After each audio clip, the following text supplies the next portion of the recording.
Hey everyone, and welcome back to my channel for a special episode of the Route Learning series recorded in Train Simulator 2021.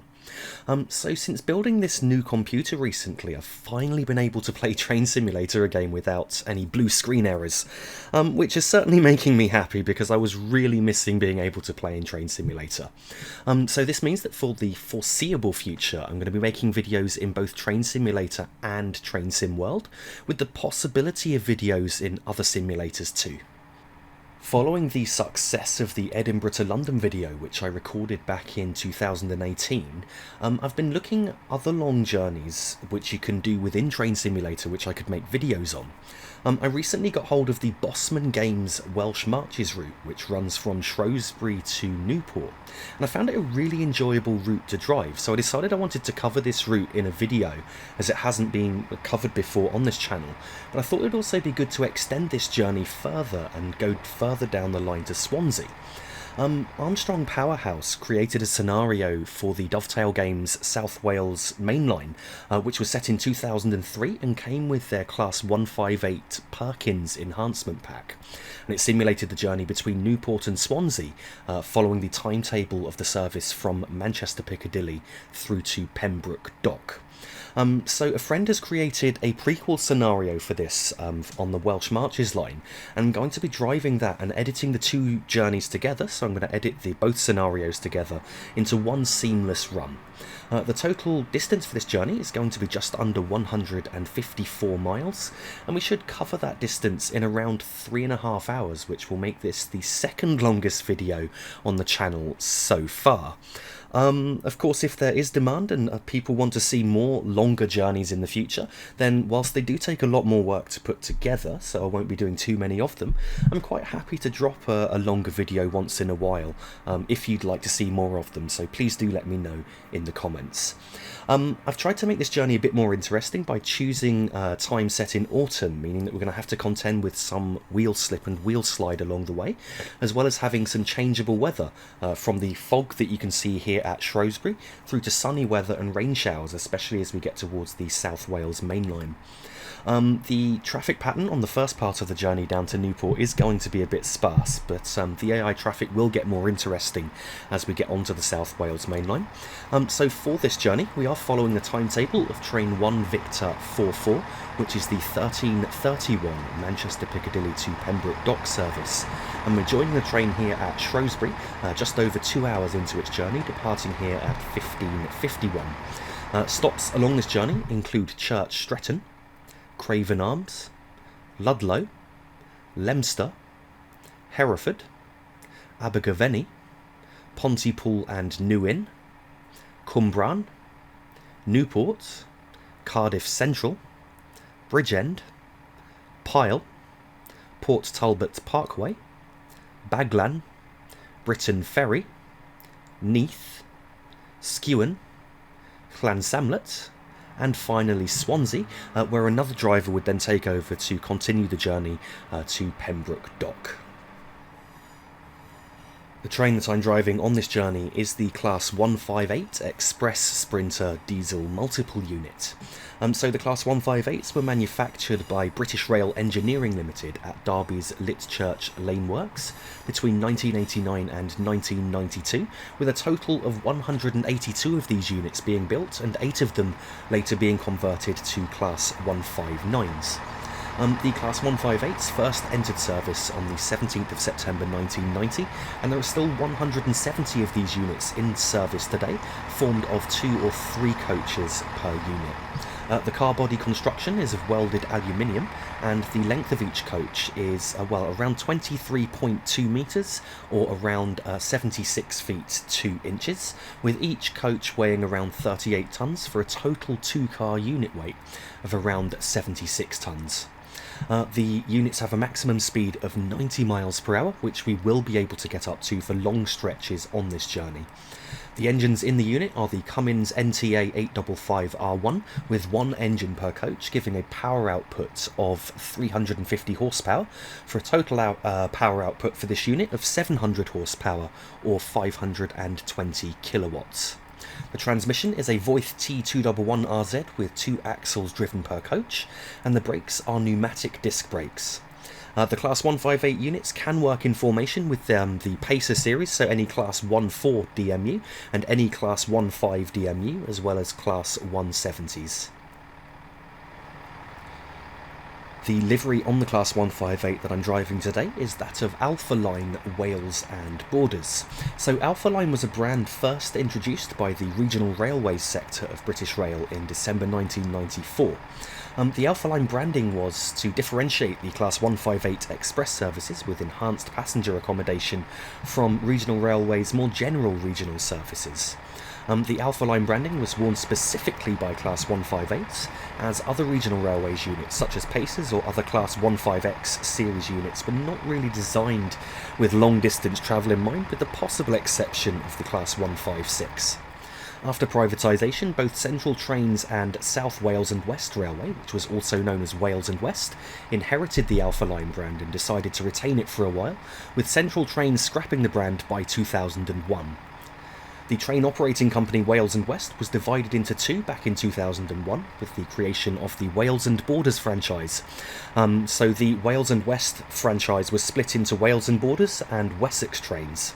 And it's at this point in time that this scenario is based, which is just before Arriva Trains Wales took over the franchise at the end of 2003. I've just jumped into the cab of the Class 158 and I'd already set it up ready for departure because we're joining the train in the middle of its journey, so it would be set up in reality. But I just wanted to talk through the controls quickly here now. So to the left hand side we have a standard West Code 3-step brake. So we've got the released position, step 1, step 2 and step 3, which is full service. There is a 4th step which is the emergency position, but that doesn't give us any extra brake force, it just applies the brakes a bit quicker. And as you may have noticed there, to the top of the screen we've got the brake gauges. So we've got the brake cylinder pressure gauge, which is the right hand needle, and as I release the brakes there you can see that that needle drops towards 0, and as I increase the brakes then the needle climbs. So that gives you an indication of how hard we're braking. To the right of that we've got the speedometer measured in miles per hour, and just to mention now, when we get wheel slide or wheel slip on this journey, you're going to see the speedometer do some quite funny things as it swings about a bit due to the changing speed of the wheels, and I'll explain a bit more about what's happening with the wheel slide and wheel slip as we go further through the journey. Just below the speedometer we've got a 2-tone horn controllable with the spacebar and the B key. One other thing you need to do, I just remembered, is press Ctrl and D to turn on the driver's safety device. And now if we go over to this side of the cab, you've got the reversing handle in front of us there, currently in the neutral position. And normally you're supposed to put that in neutral when you stop, from what I understand, and then put it into forward, ready to depart, because that then stops the driver's safety device from going off whilst you're stopped at a station. Just to the left of that we've got the throttle control, which has 7 notches of power. So generally I try and start the train moving in notch 3 and then gradually step up from there up to full power to accelerate. But as already mentioned, we're going to get some wheel slip on this journey, so I may need to be adjusting the throttle a bit more than I usually would to ensure that the wheels don't slip too much and we can accelerate at a reasonable rate. So something else I need to do now is of course open the windows. So we've got the window on the right and the window on the left there. As I mentioned earlier, we're going to have some changeable weather on this journey, so whilst it's foggy here, we're going to have some nice sunny weather. I think it's around the area of the next stop actually, and it's going to clear up nicely before we hit rainstorms on the South Wales main line. Of course, rain being very typical for South Wales, I must say. So yeah, we're set up ready for departure here, so let's just take another look outside the train and depart out on our journey down towards Swansea.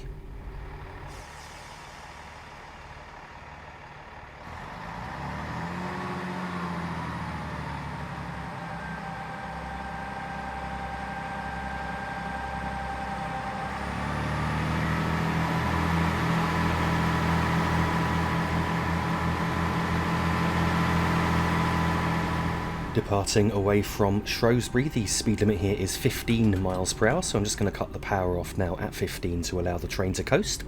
And we've got around 12 3/4 miles to go to our first stop, which is Church Stretton.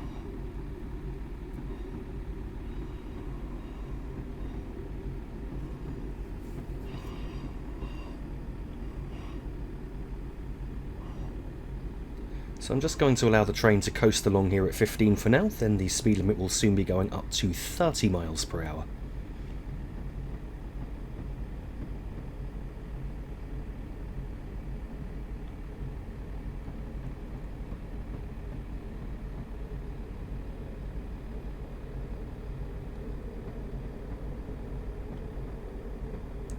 We're now coming up on the 30 mile per hour speed post, so I'm just going to wait a couple of seconds after we've passed that post just to ensure that the rear of the train has cleared it, and then I'm going to go up to, well, close to full power to accelerate up towards 30. So I started in notch 3, and now let's go up to notch 5. And that should bring us up to 30, and then as we get to 30 I'm going to shut off the power once again and just allow the train to coast.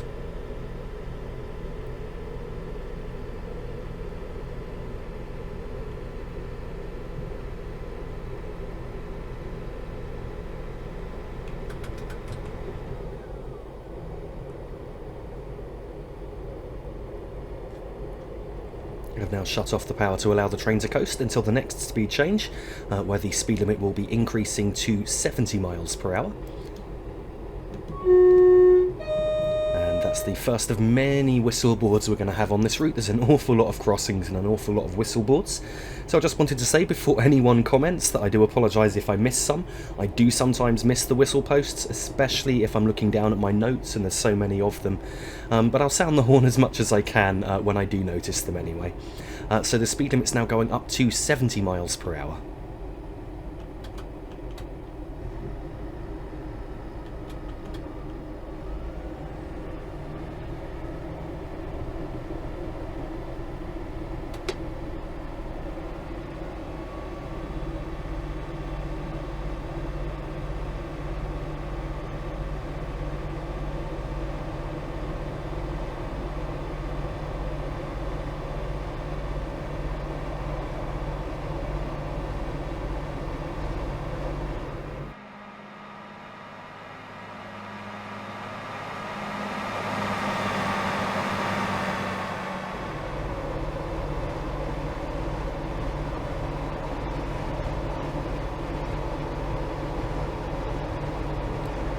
What I'm looking out for next is a warning for an upcoming 60 mile per hour speed limit, which is 1/3 of a mile from the limit itself.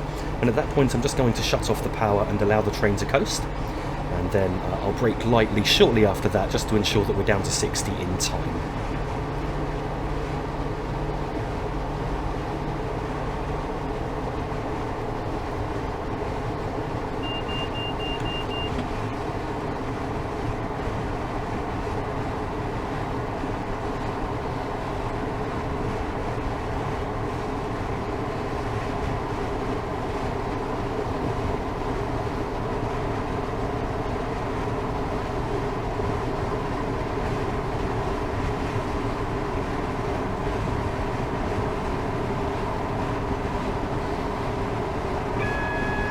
So we've just reached the 60 warning now. I'm going to shut off the power at this point. I'm going to apply the brakes very lightly as we approach the end of this left curve.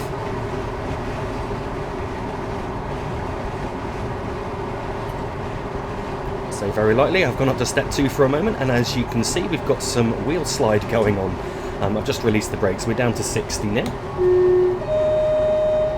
So yeah, as the wheel slide happened, the wheels were going slower than the train was, and that's why the speedometer was doing some funny things, but this train does have wheel slide protection installed. So what it's doing is it's trying to release the brakes and adjust the brakes on each axle to reduce that sliding and give us the maximum brake force possible for the conditions that we're driving in. Speed limit's now going up to 80 miles per hour, with around 9 3/4 miles to go.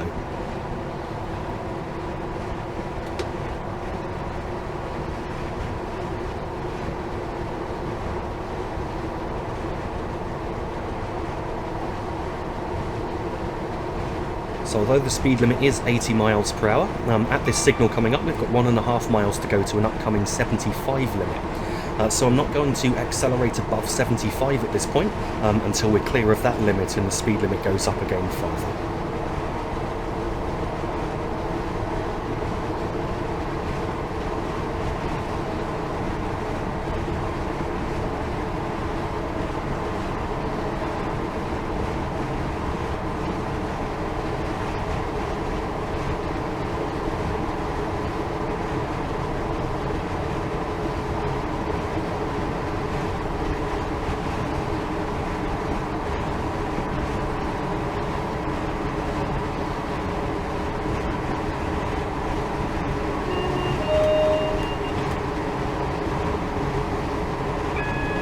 So we've now got the warning for the upcoming 75 limit, and to maintain a speed around 75, I'm just going to go between notches 3 and 4 of power. So in notch 4 we're going to be gaining a little bit of speed, and in notch 3 we're going to be losing just a little bit of speed.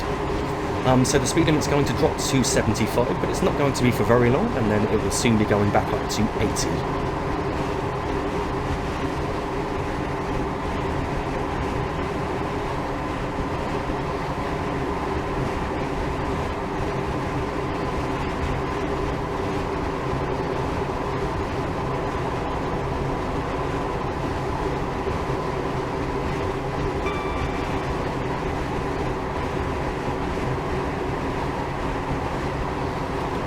Speed limit's now just gone back up to 80 miles per hour once again.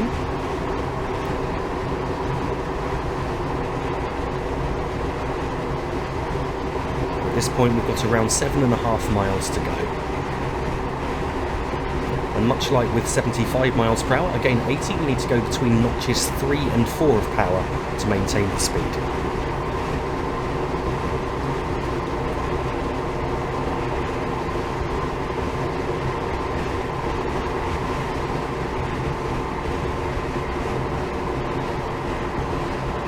So here we're passing a series of 3 home signals, so 3 home semaphore signals close together, and as we've passed the third one, the gradient is then going to steepen to 1 in 90, and we need to go up to full power.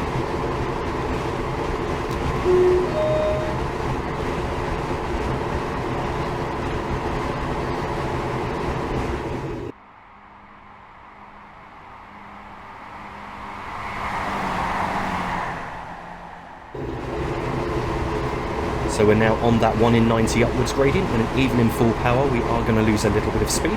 So I'm just going to keep us in full power for now until that gradient changes.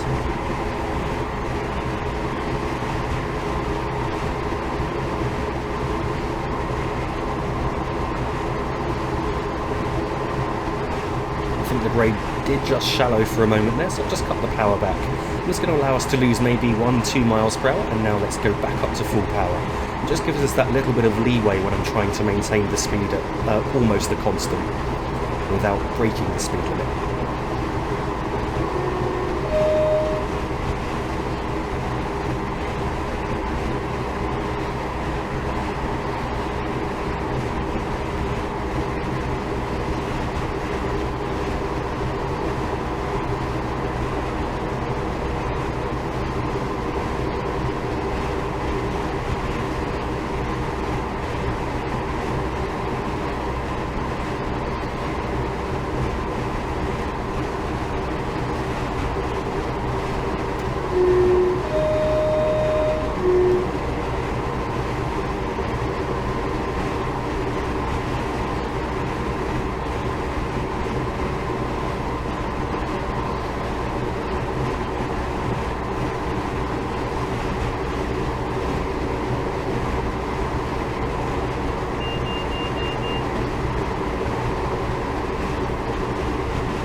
At the next signal, you can see coming up in the distance there, we've got around 3.3 miles to go to Church Stretton.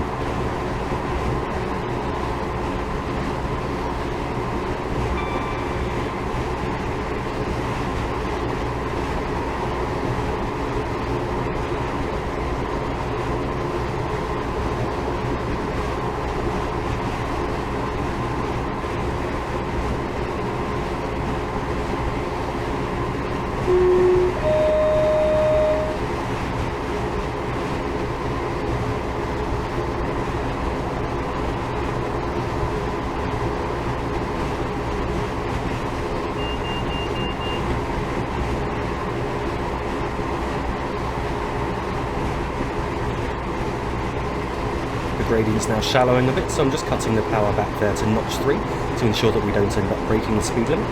And now the speed limit's going up further to 85 miles per hour, with around 2.3 miles to go.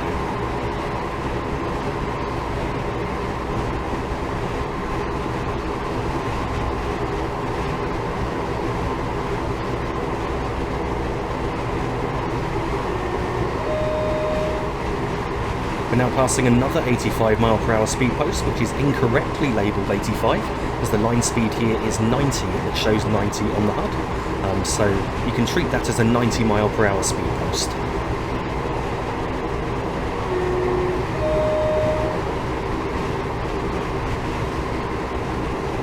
So I'm going to shut off the power and allow the train to coast at the next overbridge, which is just past the phone mast you can see there on the left. At this overbridge we've got around 1.2 miles to go, and we're starting on an up 1 in 100 gradient. I say starting, I think we were already on that actually, and now the gradient has shallowed a bit. I'm going to apply the brakes approaching the next right hand curve.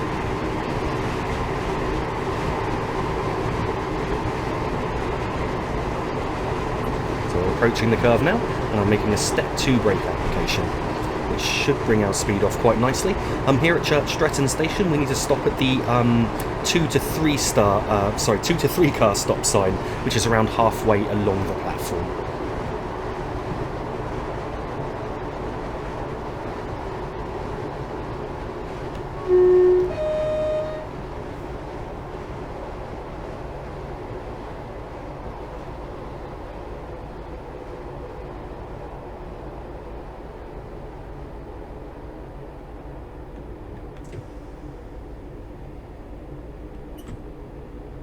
So you don't really want to enter the platform here any faster than about 20 to 25 miles per hour. Now I'm just going to look out for that stop sign on the left. A bit further up. You can now see it coming up there, the 2 above the 3.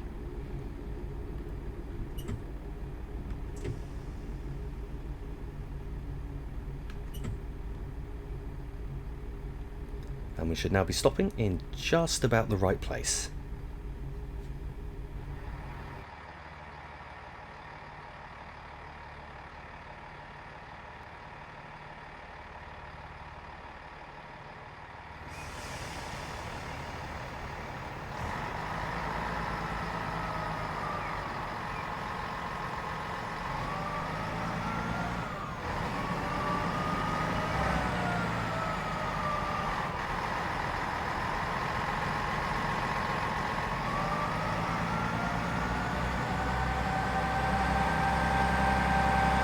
Departing away from Church Stretton, the speed limit here is 90 miles per hour, with just over 7 miles to go to the next stop, which is Craven Arms.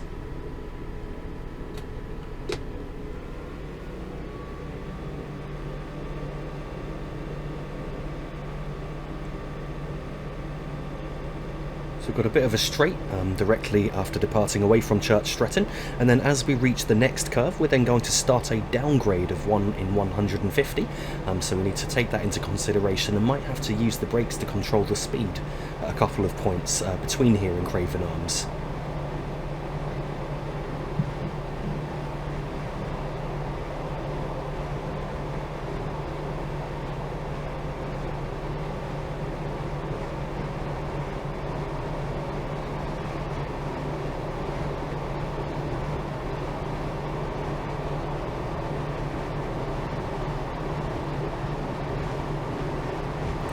So we're now starting on the down 1 in 150 grade, and also there's going to be an 80 mph speed restriction coming up in a little while, so I'm not going to accelerate above 75 at this stage.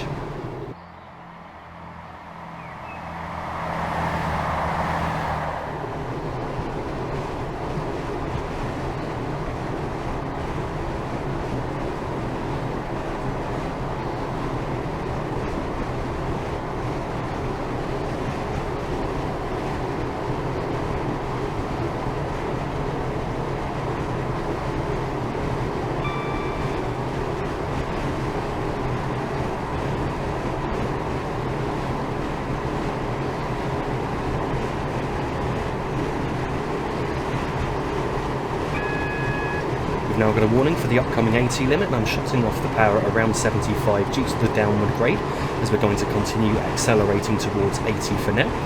The warning was 1/3 of a mile from the speed limit itself. The limit's now dropping to 80 with around 5 1/4 miles to go.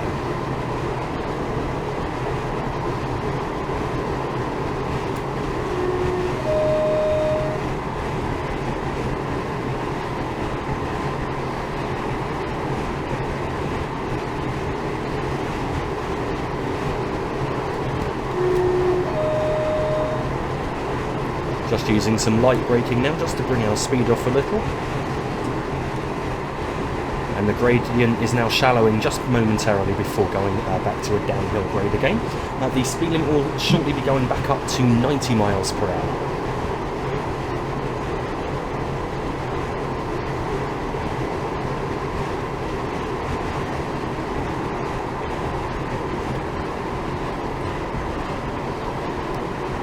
We're now going back onto a downward gradient, and I'm looking out for that 90 mile per hour speed post so I can accelerate.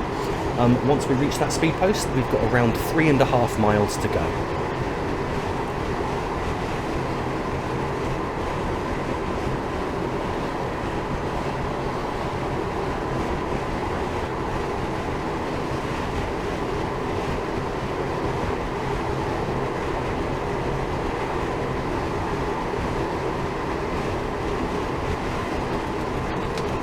So we've now reached the 90 mile per hour speed post with just under 3.5 miles to go.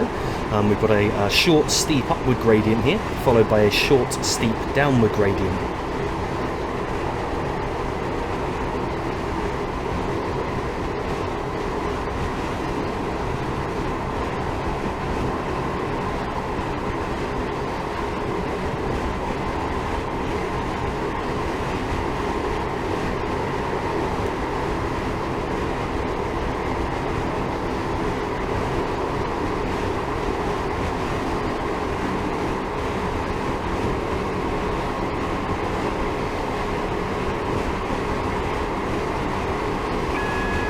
We're now passing a warning for a 40 over 90 mile per hour speed limit, so that doesn't apply to us, as the higher speed limit applies. So that's just a warning for freight trains that need to slow down. At that warning we had around 2.3 miles to go, and at this signal coming up just here, I'm now just going to shut off the power and allow the train to coast. We're now at the start of a downgrade, and we're going to be on a long downgrade all of the way into Craven Arms, so you've got to control the speed with the brakes. At this overbridge here we've got around 1.6 miles to go, and then we're going to pass another 90 mile per hour speed post with around 1.25 miles to go. And I'm going to apply the brakes step 2 at the next overbridge.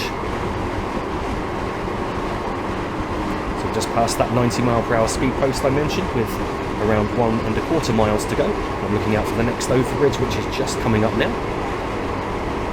And we're going to be on a downward gradient all of the way into our stop, so you do have to bear that in mind.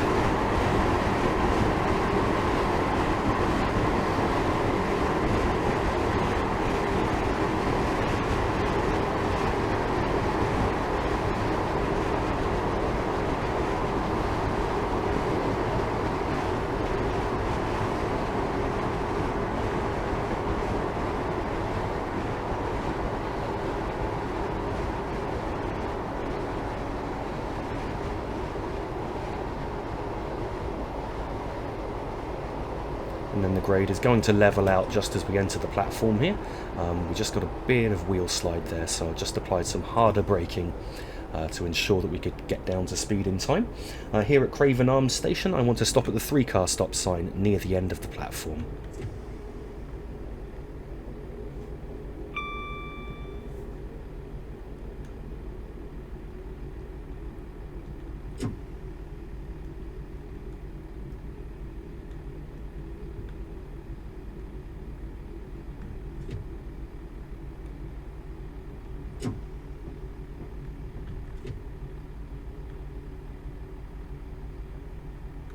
So the 3-car stop sign is just coming up on the left behind the sign for platform 2. And if I stop us about here, we should now be stopping in just about the right place.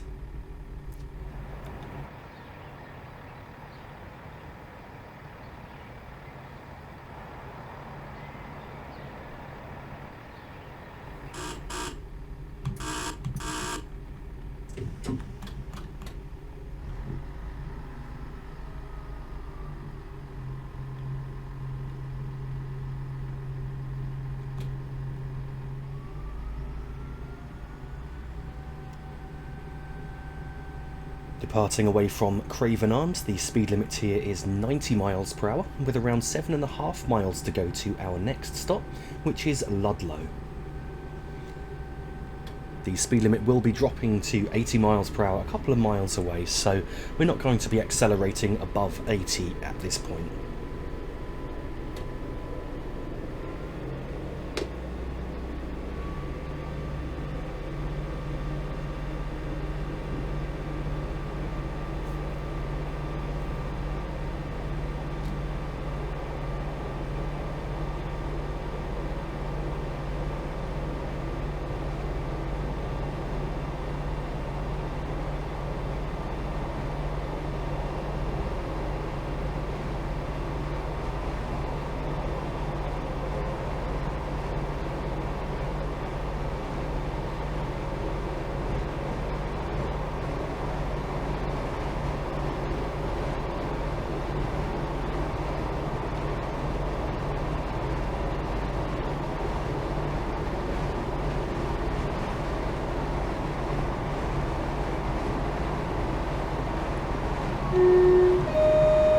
Very light curve here. We're now starting on a downgrade, so I'm not going to accelerate above 75 miles per hour.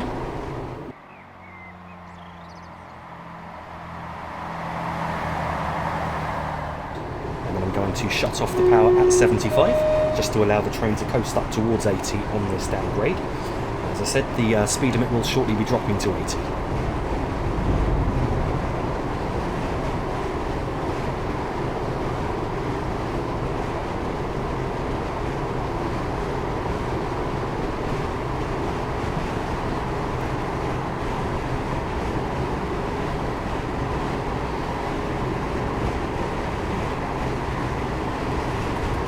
So I've now shut off the power at 75 just to allow the train to coast at this point. When the speed limit drops to 80 just here, we've now got around 5.8 miles to go to Ludlow.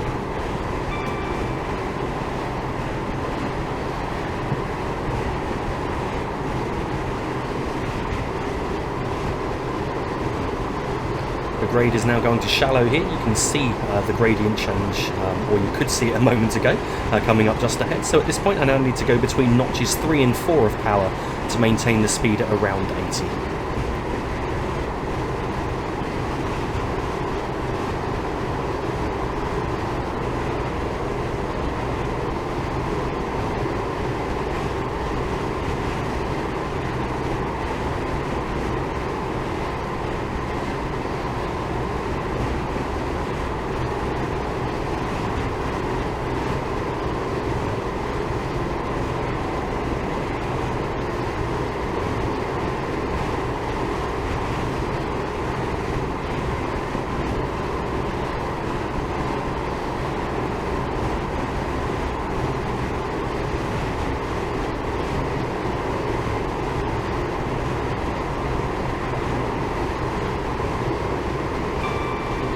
Speed limit's now going back up to 90 miles per hour.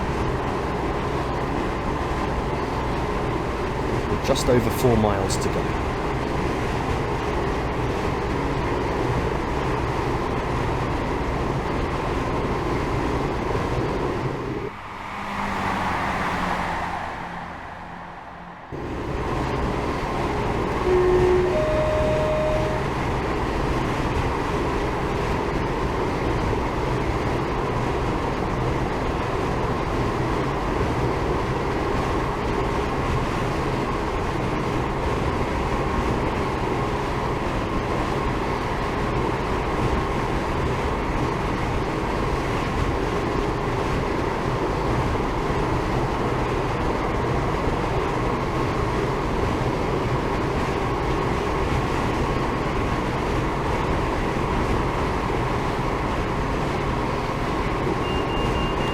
So we're now going to pass 3 home signals very close together. At the third signal, we've got just over 2 miles to go.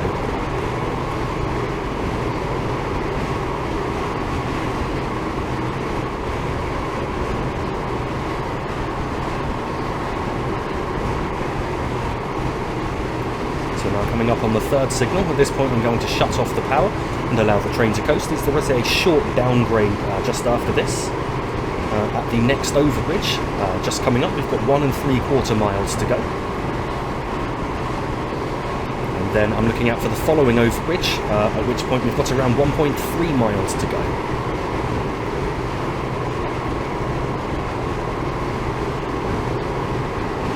Just past the bridge at 1.6 miles to go. Now coming up on the bridge at 1.3 miles to go. And then there'll be a bridge coming up soon with an 80 mile per hour speed warning. At that bridge, I'm then going to start applying the brakes for our stop. I just sounded the horn then by accident. I caught the spacebar key momentarily. So just coming up on that 80 warning now, the overbridge with the 80 warning. And I'm now going to apply the brakes for our stop at Ludlow. So at Ludlow station, I want to stop at the 2 and 3 car stop sign, which is near the end of the platform.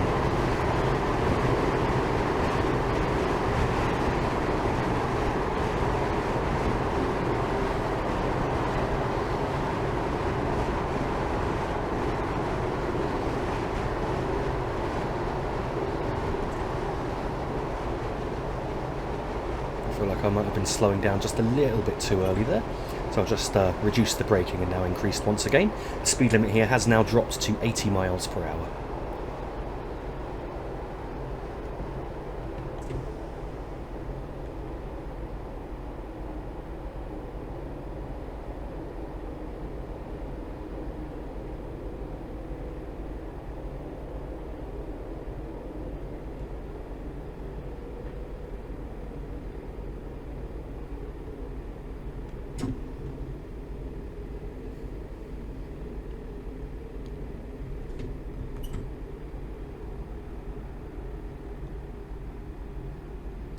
You can now see the 2 and 3 car stop sign coming up just past this footbridge here.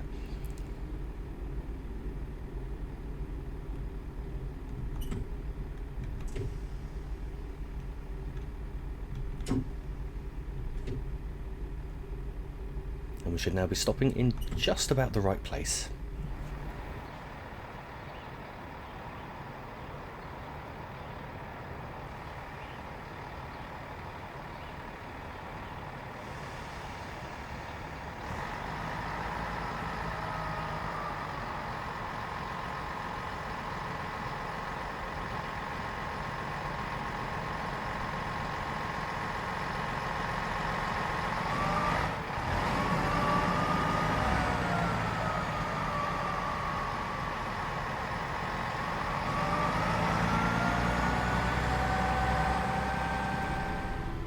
Departing away from Ludlow, the speed limit here is 80 miles per hour with around 11 miles to go to the next stop, which is Leominster.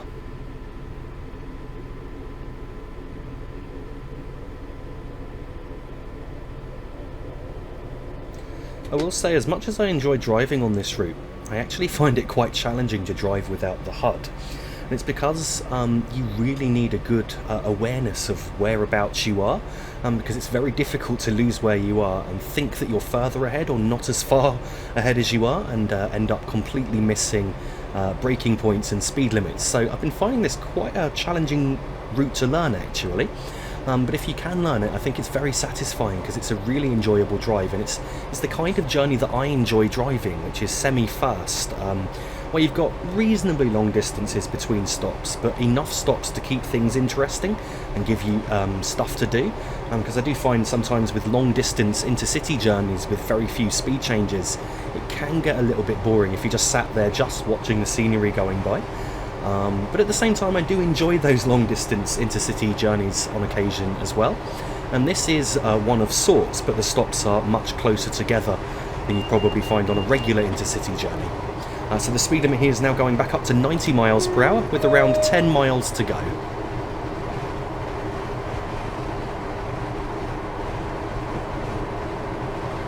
So the grade is going to vary a bit up and down along here, but I'm going to coast at around 85 miles per hour, just to ensure that we don't end up breaking the 90 speed limit.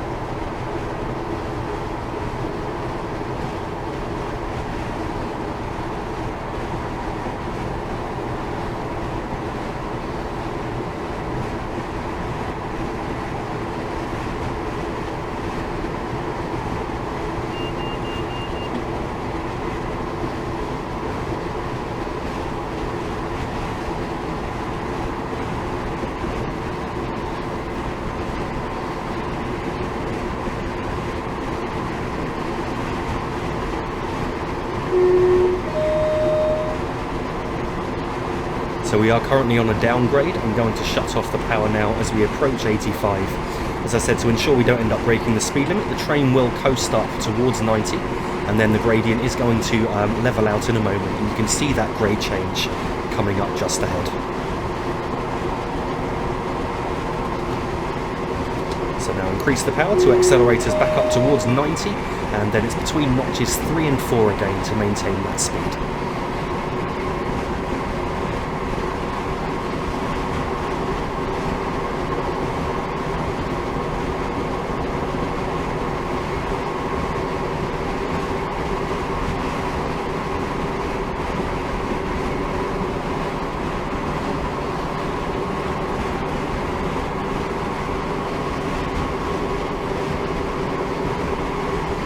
So we'll soon be coming up on Wolferton Goods Loop, which will be on the left-hand side, and we're going to pass a series of 3 home signals again.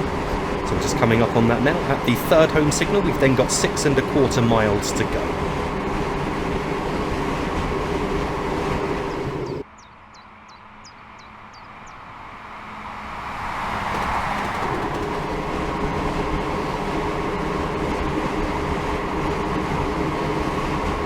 I said that the goods loop is on the left hand side, but it's actually on the right hand side. I don't know why, but I wrote left in my notes here.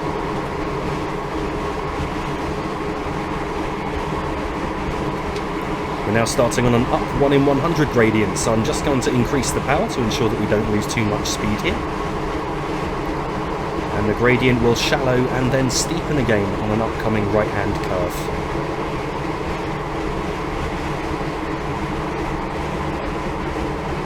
The gradient is now shallowing again, so I've just cut the power back to notch 3, and then as it steepens again in a moment, you can see that gradient change.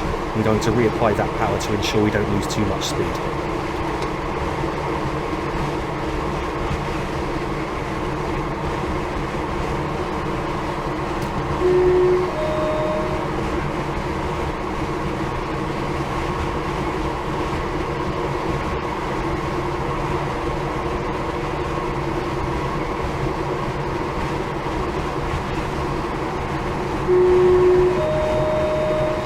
Changing from an upgrade to a downgrade, so at this point I'm going to shut off the power and then use the brakes to control the speed if necessary.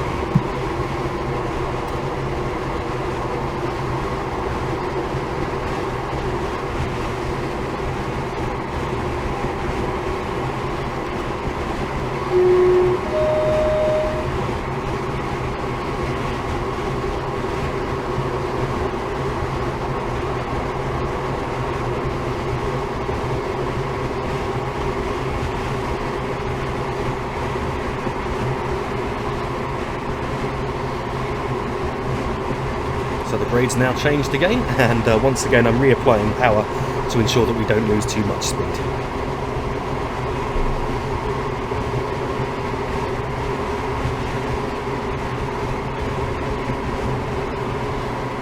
So now coming up on this overbridge with what appears to be possibly an old station building on the left there.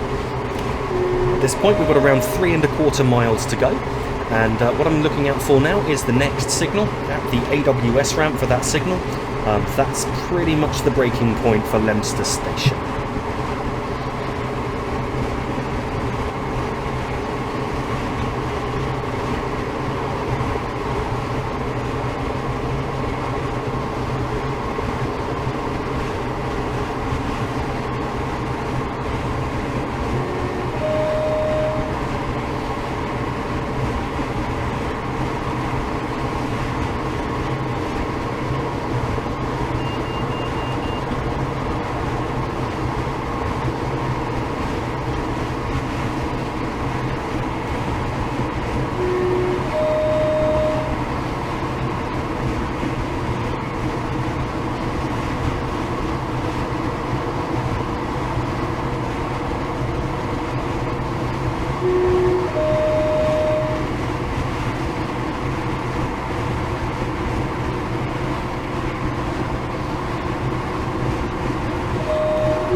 we've just reached the AWS ramp and I've got the brakes on now and we've got some wheel slides. So what I'm doing, I'm going into full service brake to allow the train to use the maximum brake force possible at present, and it just allows the wheel slide protection system to do its full work to control that slide as we slow down.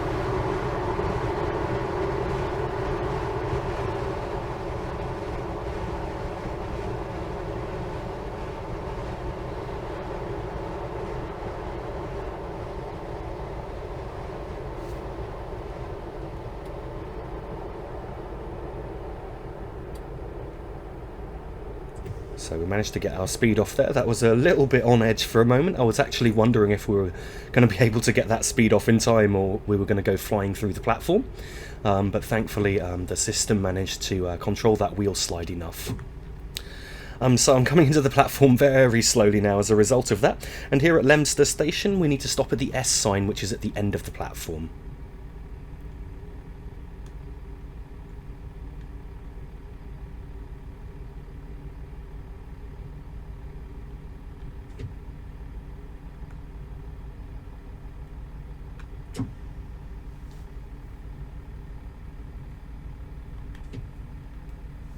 And we should now be stopping in just about the right place.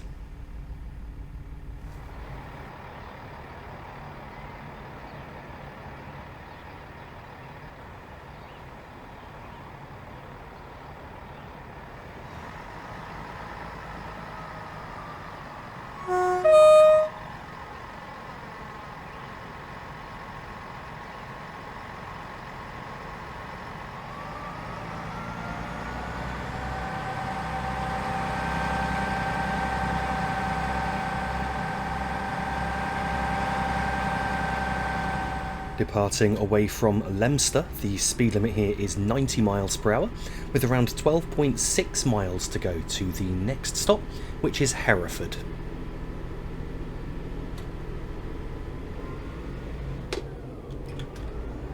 Bit of wheel slide there, or wheel slip should I say, so just cutting the power back for a moment, and I'm going to try and get us back up to full power, hopefully without the wheels slipping again. I sort of use the terms interchangeably, but from what I've been told, wheel slip is when the wheels are slipping as the train is accelerating, and wheel slide is what happens when the train's braking.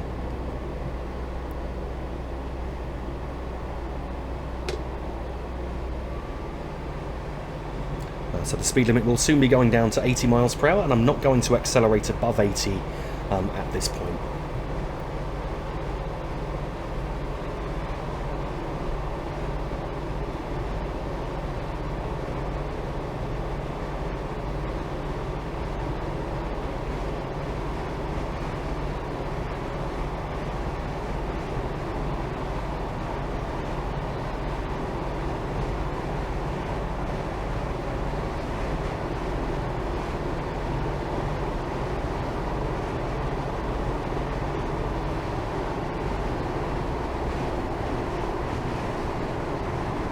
We're now passing the warning for the upcoming 80 mile per hour speed limit.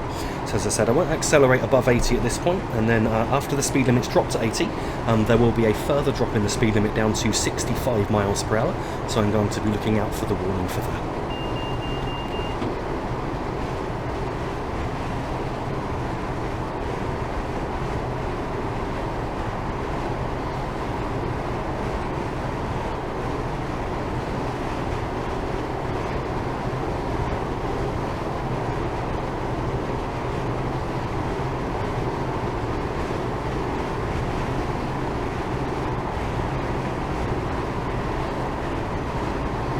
Speed limit has now dropped to 80.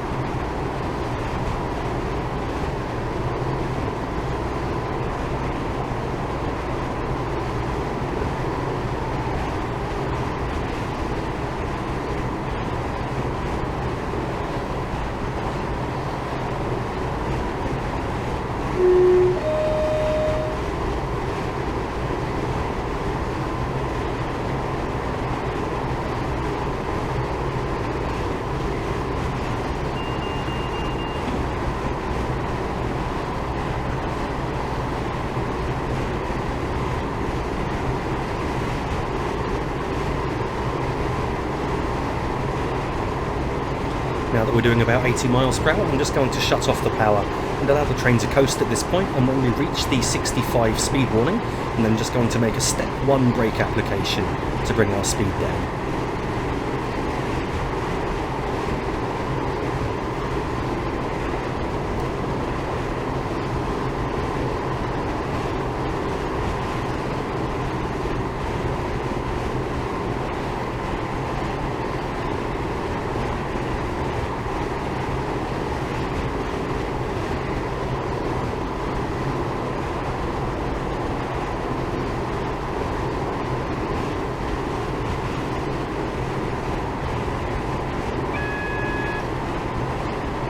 We're just passing the 65 warning now. Step 1 brake application should bring us down to 65 in time. It's only a very short 65 section before the speed limit jumps back up to 80 and then 90 miles per hour shortly after we've passed through a tunnel.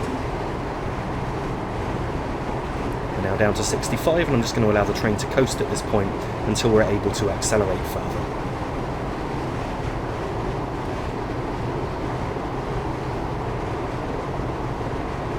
So we're now in the 65 zone, and immediately as we enter this tunnel, the speed limit's going back up to 80. So I'm going to accelerate in full power up to around 75, and then I'm just going to shut off the power at that point, as the gradient's going to change to a downgrade as we get towards the tunnel exit.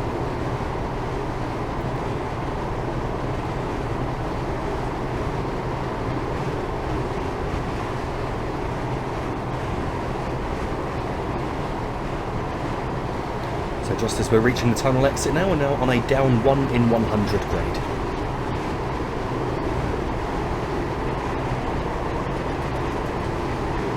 Shutting off the power momentarily, and then in a moment the speed limit will be jumping back up to 90.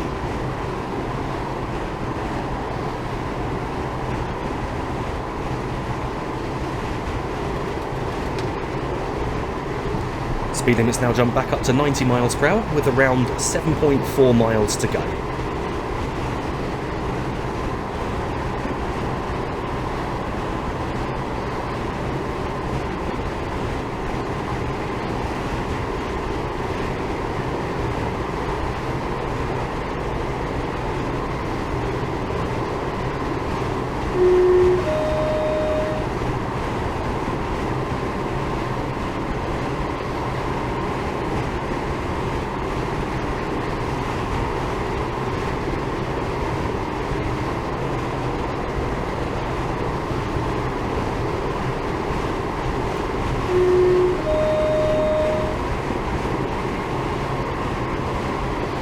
We're now passing a warning for an upcoming 85 mile per hour speed limit, which is 1 1/3 miles from the limit itself.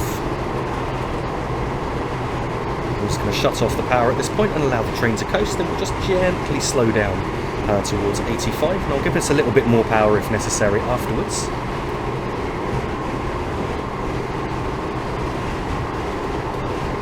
So I'm not going to accelerate above 85 now, and I'm just going to go between notches 3 and 4 of power.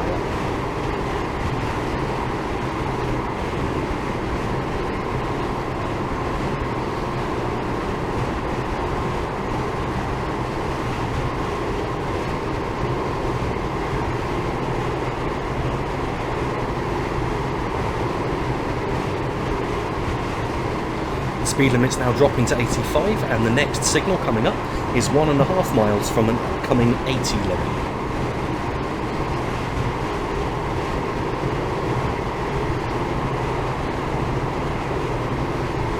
So just past that signal now. As we reach the next crossing, I'm then going to shut off the power and allow the train to coast down towards 80. Just reaching the crossing now with 1 mile to go to the upcoming 80 limit. So I'm just hopefully going to coast down to 80 now, and I will apply the brakes if necessary just as we get to that speed post.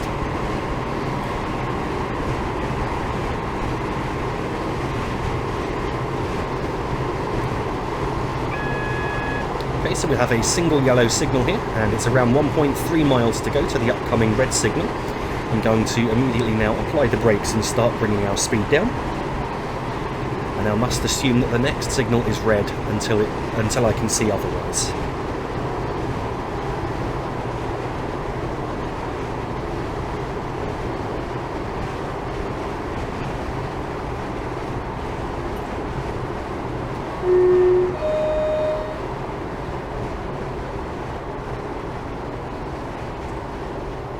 So as the speed limit now drops to 80 miles per hour, we've got 0.7 miles to go to the next signal. So I'm going to continue bringing our speed off so that I can stop within sighting distance of the signal if necessary.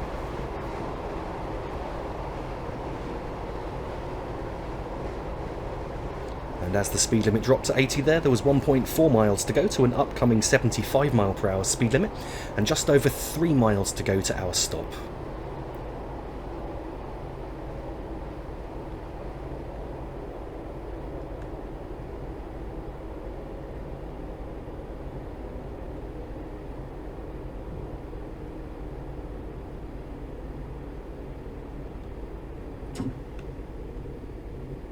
So I've brought our speed right down now, and I'm just looking out for that signal, which appears to be on this right-hand curve, so it's a bit blind and you can't see it until you're right up on it. So I can see it's now a single yellow aspect. So following this signal, the next signal is 1 mile away, and we've got 0.7 miles to the upcoming 75 speed limit.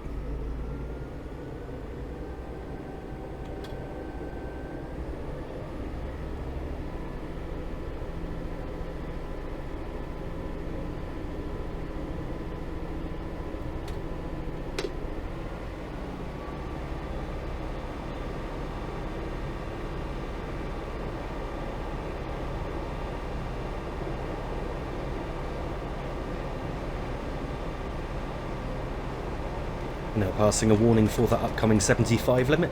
I'm not going to accelerate much above 40 miles per hour at this point, and I'll start braking for the next signal as we reach that 75 speed post. And I'll continue slowing until I can see what aspect that signal's displaying.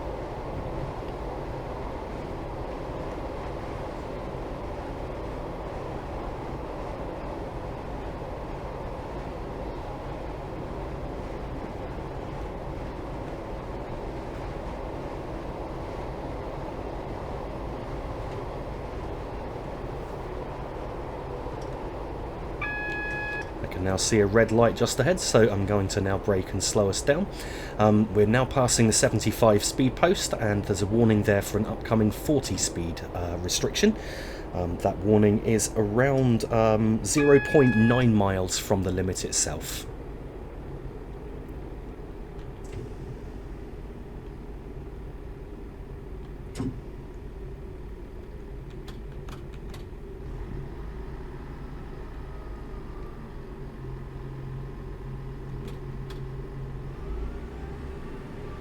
So once again, at this point, I'm not going to accelerate above 40 miles per hour, especially bearing in mind that we do have a 40 mile per hour speed restriction coming into force before we reach Hereford station.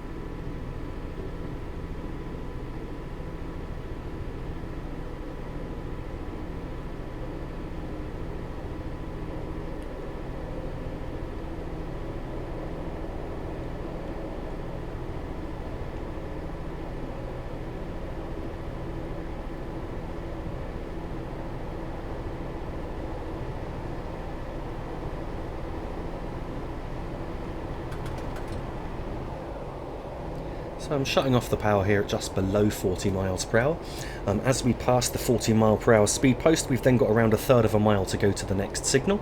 So again, I've got to prepare to stop at that signal until I can see what aspect that signal is displaying.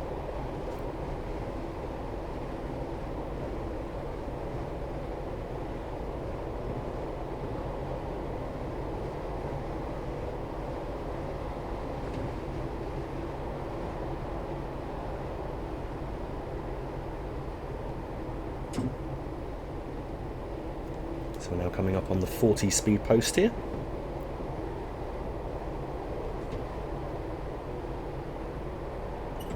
And I'm now going to brake for that upcoming signal.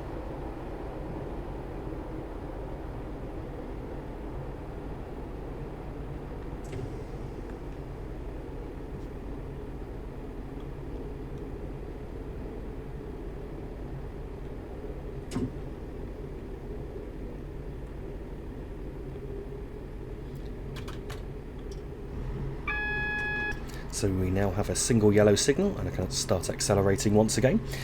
So just before we reach Hereford station, there's actually a 20 mph speed restriction. So this signal is 0.4 miles from that 20 limit and 0.6 miles from our stop. And now it's jumped to green. We are definitely cleared into Hereford station.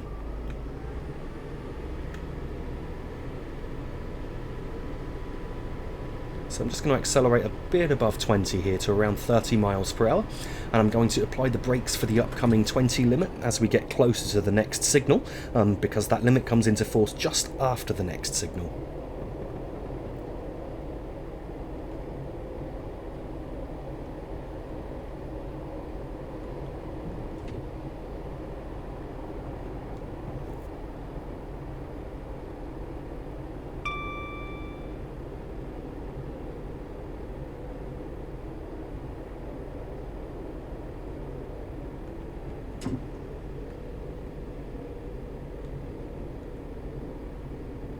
Not quite sure what that Class 37's doing parked there. It is part of the traffic pattern and should actually be moving, but Train Simulator does love to muck up the AI traffic pattern sometimes. And just to the left here you can see a Class 180 from First Great Western, which used to operate from Paddington to Hereford.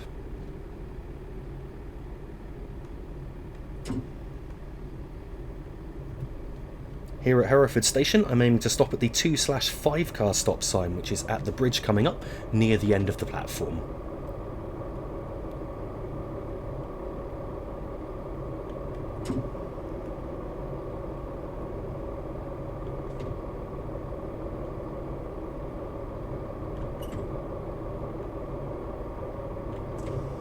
And we should now be stopping in just about the right place.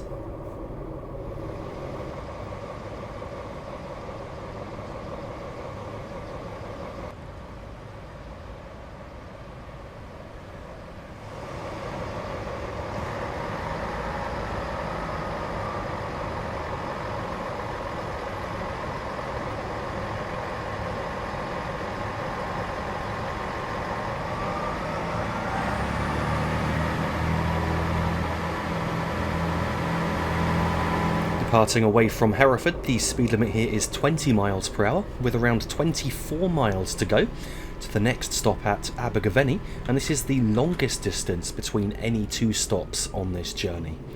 I think the second longest distance is probably between Cardiff Central and Bridgend, once we join the South Wales main line. So I'm just going to coast at 20 for a moment, and then the speed limit here is going up to 40 miles per hour. I'm now presuming that that freight train there is waiting at a red signal for the train that seems to be stuck in Hereford station. I'm sure these trains weren't stuck when I tested this scenario earlier, and when I was making all the notes and everything, so I'm not quite sure what happened there. I wasn't accelerating to 40 there quite as quickly as I could have done. So I'm now accelerating up to 40 miles per hour, and then I'm waiting for a further speed change, where there'll be an increase in the speed limit to 60 miles per hour.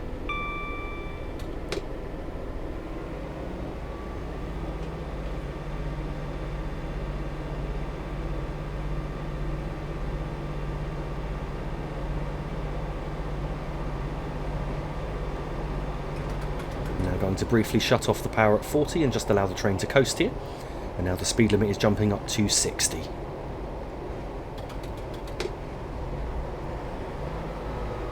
So the speed limit's going up to 60 and then 75 miles per hour, but once we reach the 75 speed post, we've only got 3/4 of a mile to an upcoming 55 speed limit, so I won't be accelerating above 60 at this point.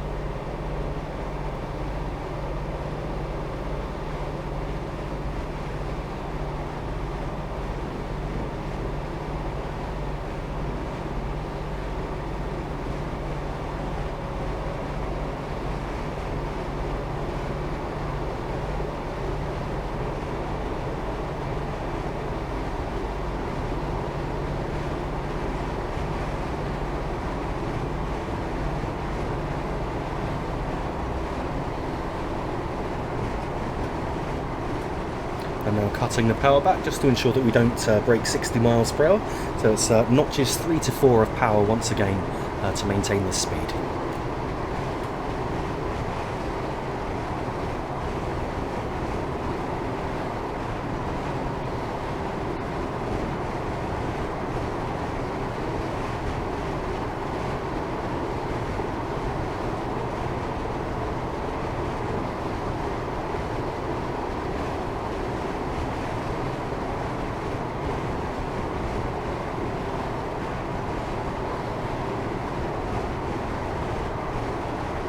The speed limit's now going up to 75, as I already mentioned. We've only got 3/4 of a mile to go to an upcoming 55 limit.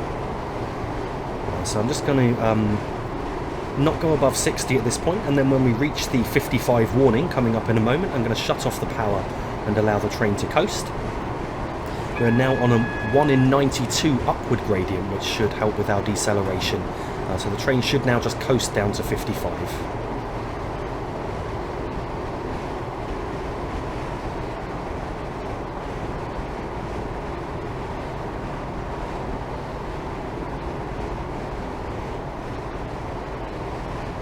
So we're now down to 55, and due to this upward gradient we actually need to go between notches 5 and 6 of power to ensure that we don't lose too much speed here.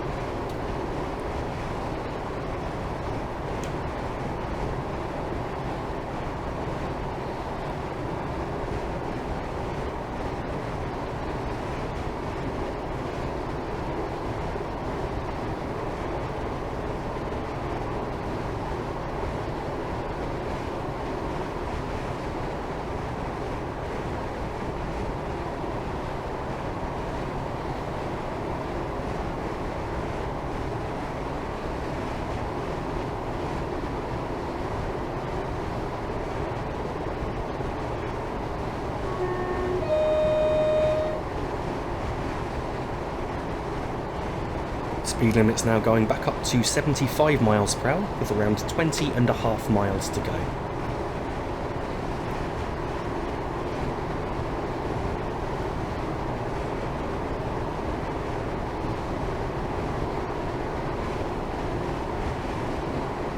So even though I'm in full power here, due to the upward gradient, we're certainly not going to be accelerating very quickly, but the gradient will level out soon. When I say level out, it's going to change to down 1 in 301, and that will be a visible gradient change.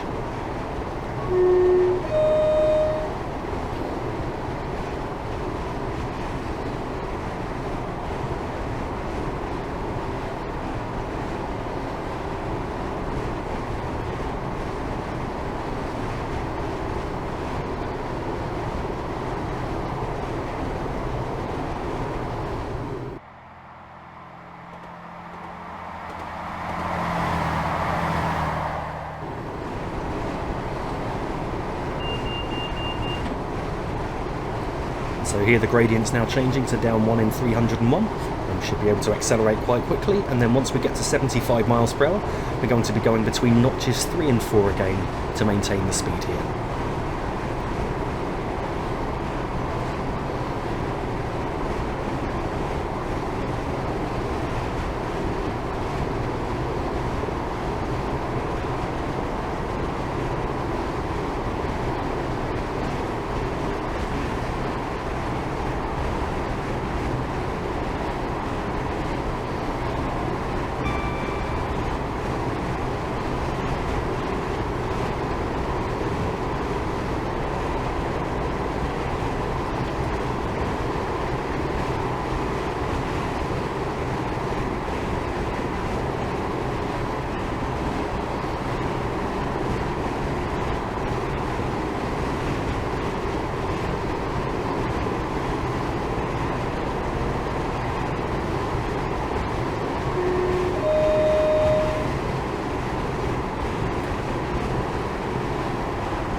As we pass this signal box just here, we've got 17.3 miles to go.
Speed limit's now going back up to 90 miles per hour with around 15.7 miles to go.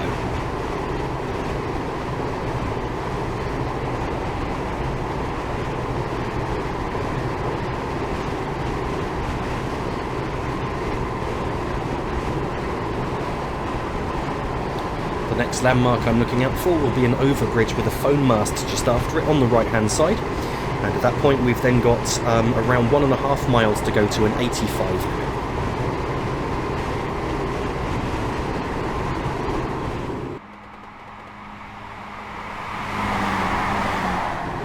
And as we reach 90 miles per hour, I'm going to once again go between notches 3 and 4 to maintain the speed here.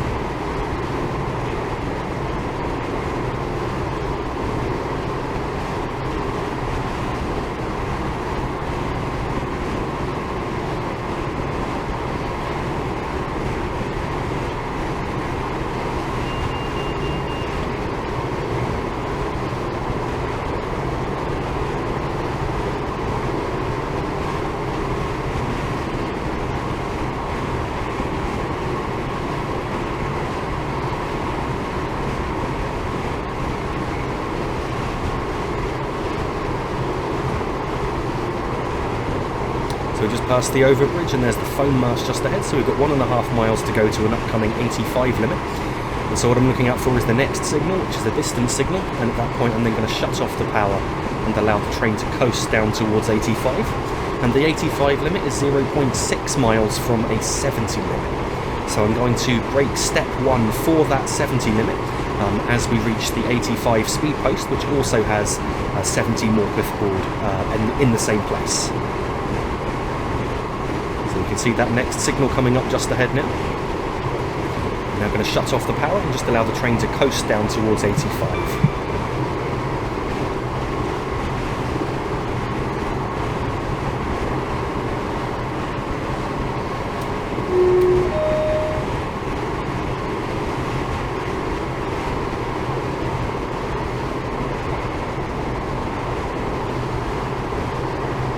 Some light braking to ensure we were down to 85 in time. I can now see the post coming up, so let's just make that step 1 brake application. As we've reached the 70 warning there, and that should bring us down to 70 nicely in time.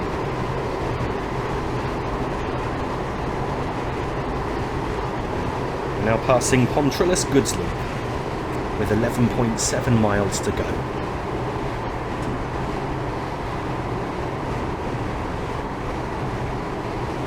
So I'm now down to 70, and again between notches 3 and 4 of power to maintain this speed. And then the speed limit should soon be going back up to 90 miles per hour, about a mile from here.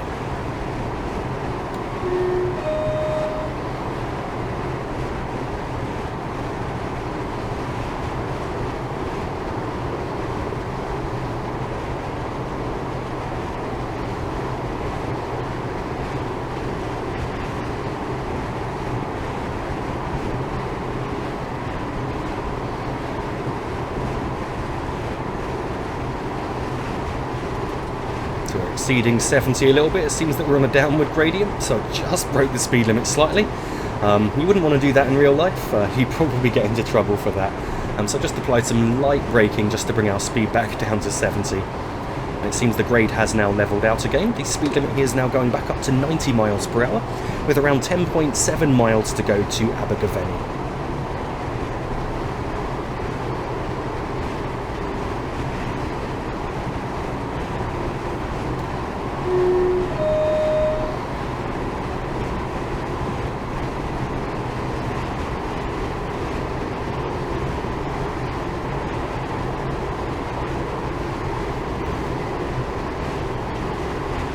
The next speed change is a drop in the speed limit to 75 miles per hour, but the warning is actually very close to the limit itself.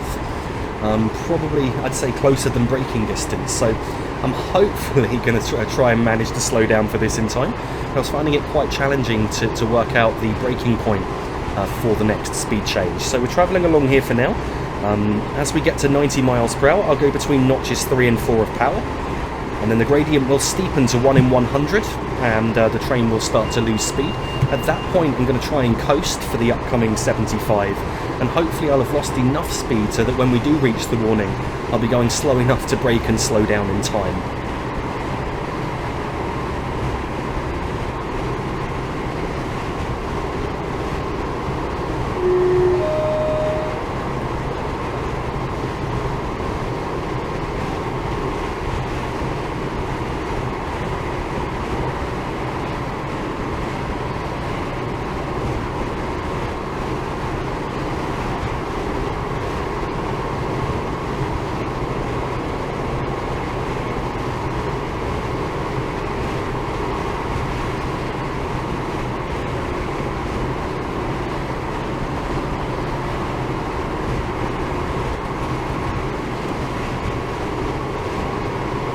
So I've now just shut off the power. I'm going to allow the train to coast at this point. And as I say, as we get closer to that 75 limit, we will get the warning, and I'll make an immediate brake application as soon as I can see that warning.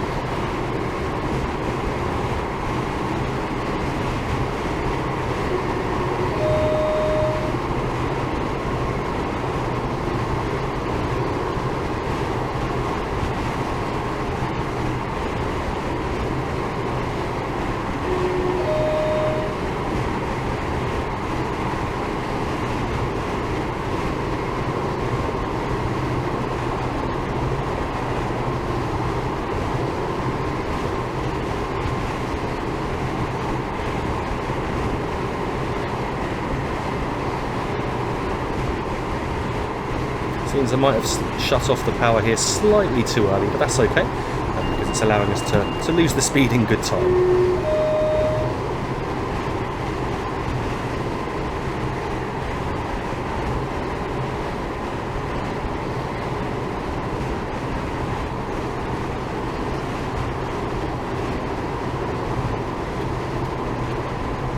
So yeah, we're actually down to 75 in time already. I was a little bit surprised by that. We should be coming up on that warning any moment now.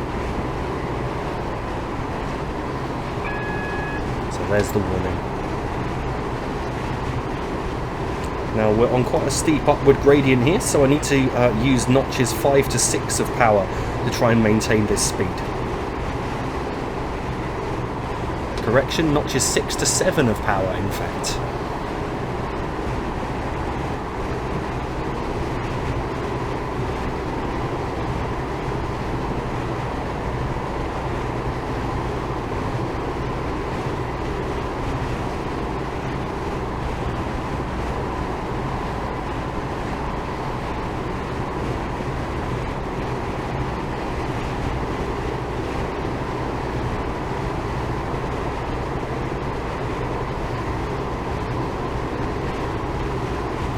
Speed limit's now going back up to 90 miles per hour with around 5 miles to go.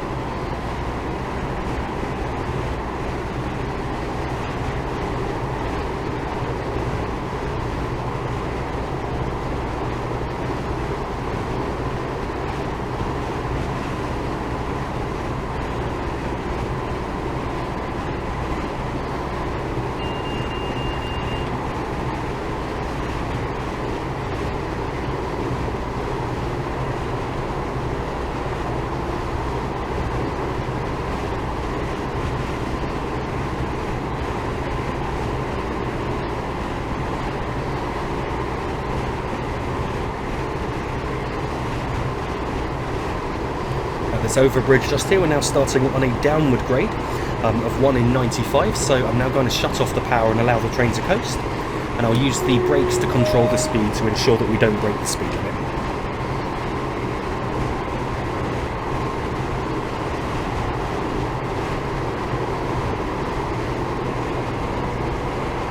What I'm looking out for now is a bridge that we cross, immediately after which will be a whistle post. And then at that point we've got half a mile to an upcoming 80 limit, so I'm going to start slowing down for the 80 limit at that point.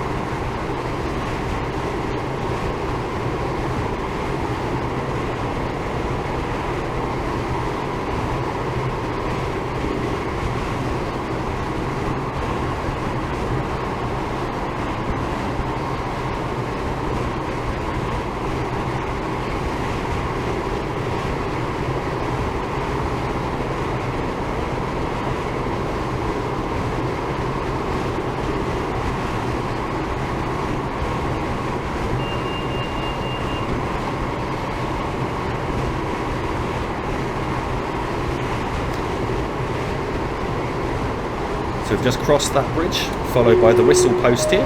So I'm now going to brake for the upcoming 80 speed limit to ensure that we're down to 80 in time. Once we pass the 80 speed post, we've then got 1.6 miles to go, and we are still on a downward gradient, now 1 in 82. So I'm still going to need to use the brakes to control the speed along here. So bringing us down to just below 80 to ensure that we don't break the speed limit.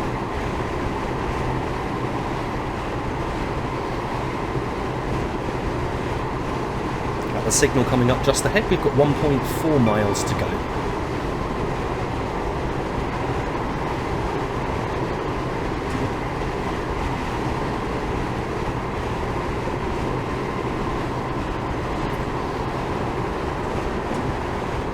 Just giving us a little bit of braking there just to control our speed, and in a moment, just looking out now for a wall on the left hand side here, which should be coming up in a moment, and that is going to be the braking point. So we've just reached that wall now, so it looks like it's a bridge actually that we're crossing. So yeah, it's the second bridge on this right hand curve, should be roughly the correct braking point.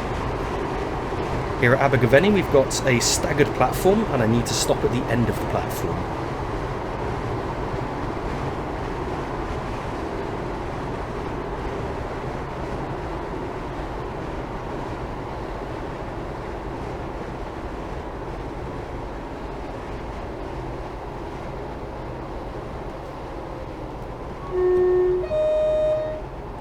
Might be slowing down just slightly too early. I just released the brakes momentarily, or should I say reduced the brakes momentarily, and now you can see the platform coming up just ahead. But as I mentioned, it's a staggered platform, so the platform for the opposite track actually appears first.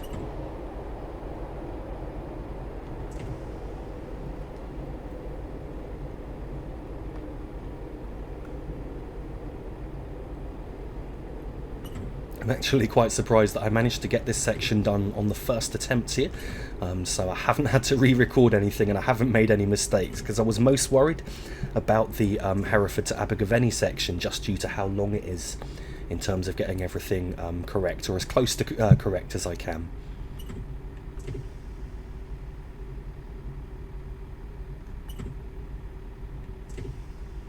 And we should now be stopping in just about the right place.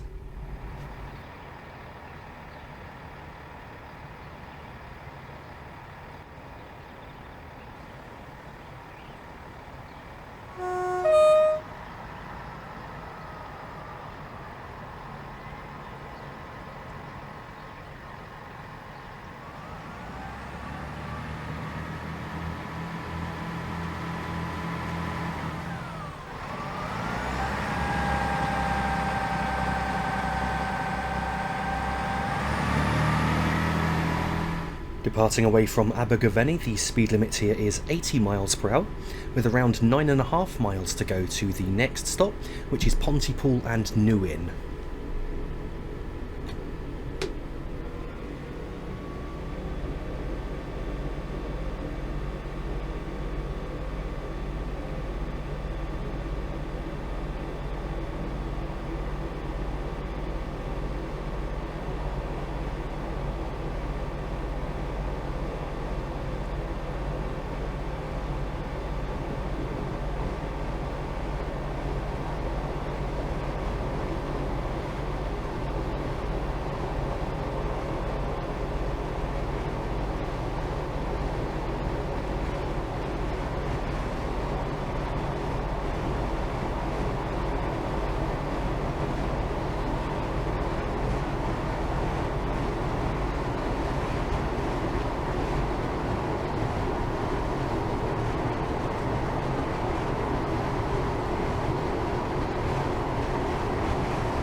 As we accelerate along here, I'm going to shut off the power just below 80 miles per hour, as we're on a shallow downward gradient that will affect our acceleration a bit and could cause us to exceed the speed limit. So I'll just coast along here until we hit an upward gradient, and when we hit that upward gradient of 1 in 80, we'll start losing speed, and I'll reapply power at that point.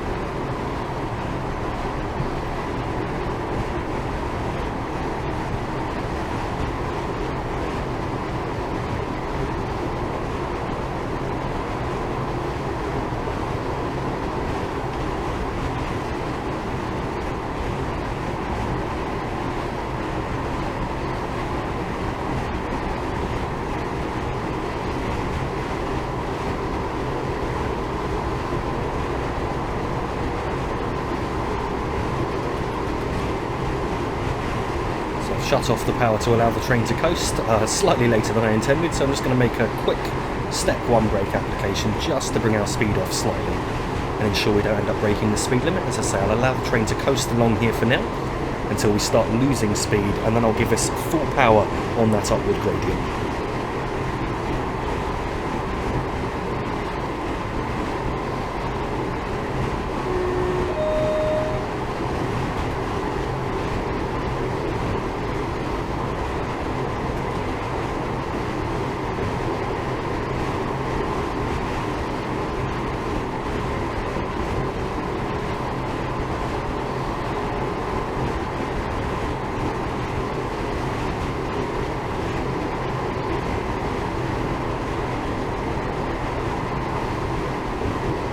So I think we've just started on that upward gradient and now giving us full power to ensure that we don't lose too much speed here.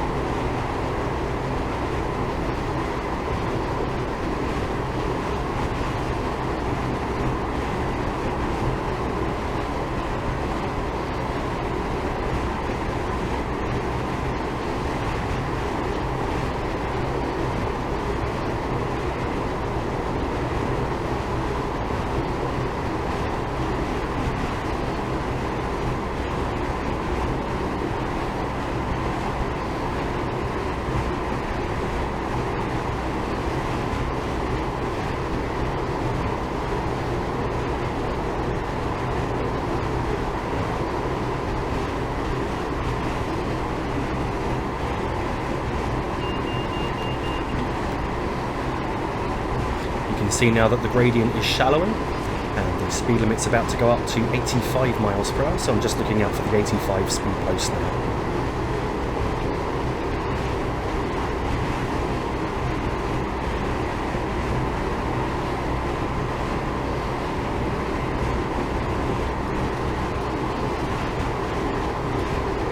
I'll just cut the power back for a moment to ensure that we don't break the speed limit here. Down to notch 3, and I'll go back up to notch 4 if we lose too much speed.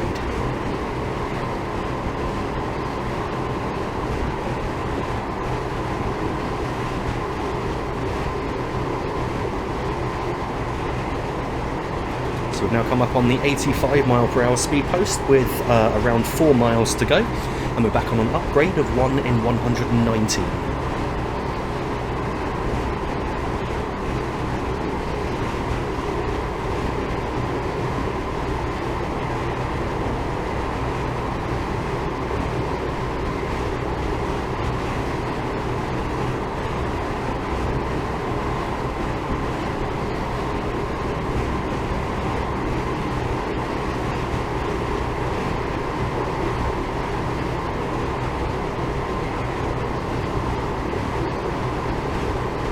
Gradient's now switching to a downgrade for a short distance before coming back to an upgrade again, so I'm just going to keep an eye on the speed here. I'm going to cut off the power as we get towards 85 now.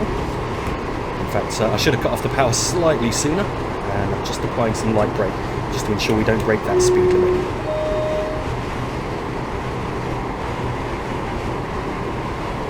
And just after the next signal, the gradient will be going uphill again at 1 in 104.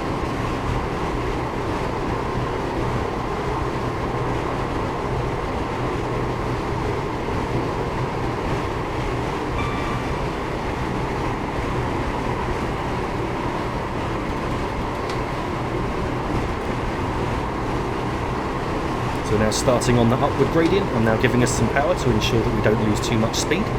What I'm looking out for now is a siding on the left, Little Mill siding, and then after we've passed that, we're going to have a warning for an upcoming 50 mile per hour speed restriction. So what I'm going to do is, and I don't know why I just pressed the AWS reset button on the green AWS. So we're passing the siding there, we've got 1.5 miles to go. I'm going to idle an upcoming warning for a 50 mile per hour speed limit, and then I'm going to brake at the next signal.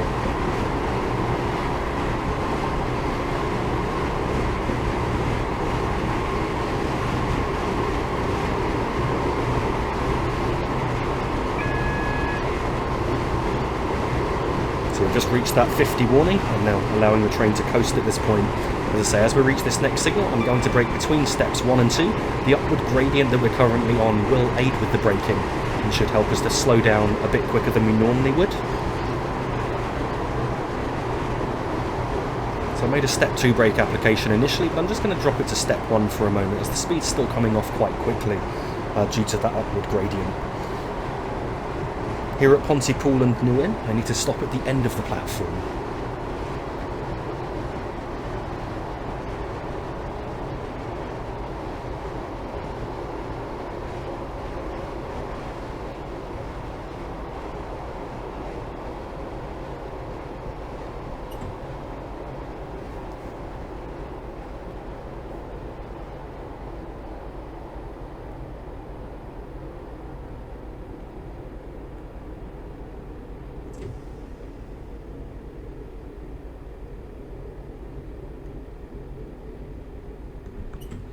And as you can see just ahead, right before we depart away from the platform here, the speed limit drops to 50 miles per hour.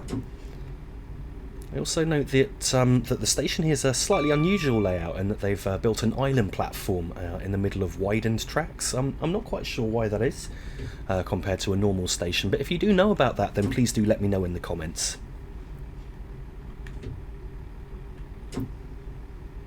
So stopping at the end here, we should now be stopping in just about the right place.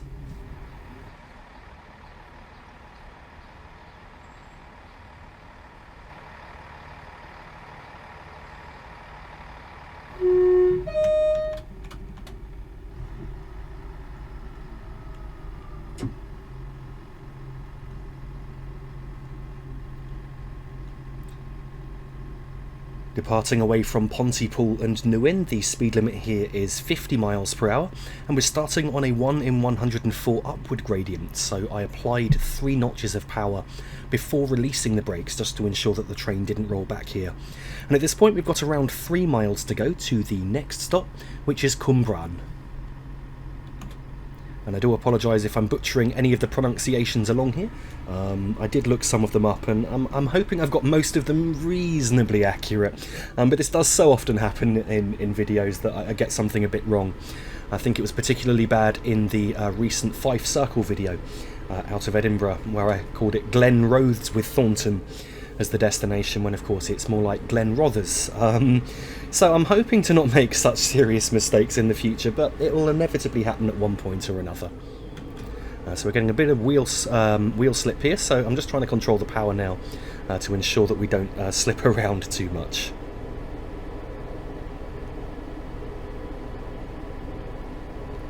So the grade along here is going to level out, and then we're going to start on a downward grade of 1 in 96.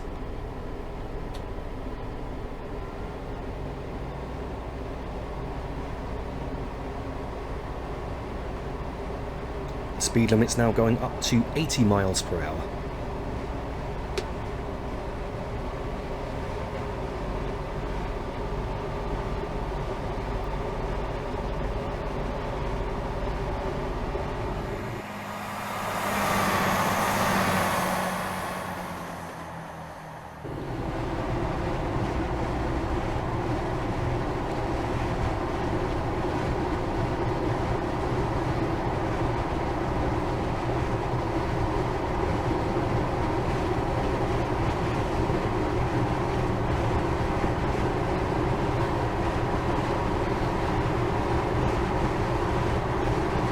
Now going to shut off the power at around 70 miles per hour and just allow the train to coast here.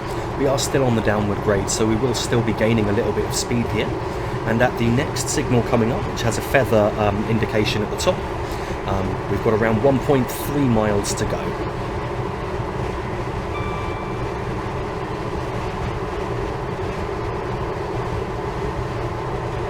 So there's the signal with the feather.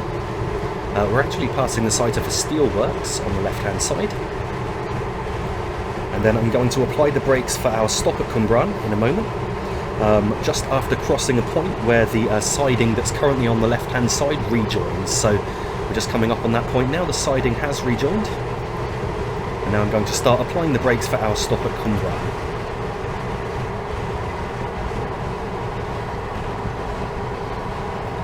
Getting a bit of wheel slide, so I'm applying the brakes a bit harder to ensure that we can get our speed down in time.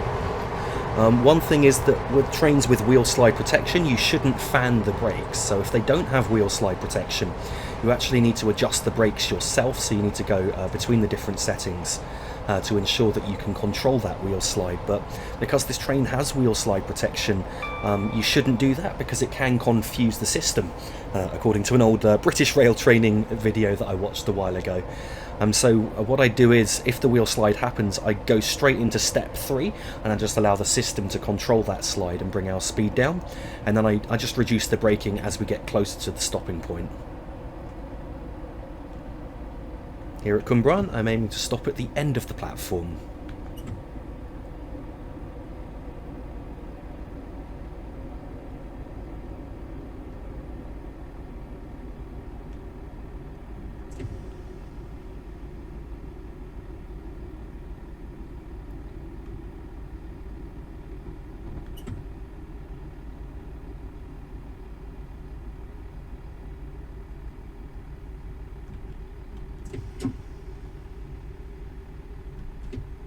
And we should now be stopping in just about the right place.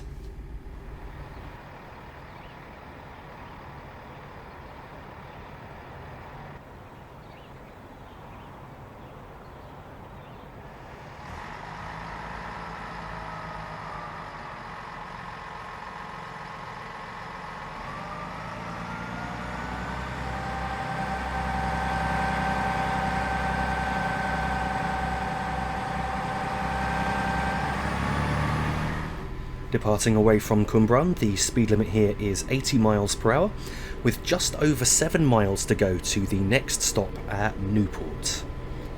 And at Cwmbran station we started on a down 1 in 106 grade.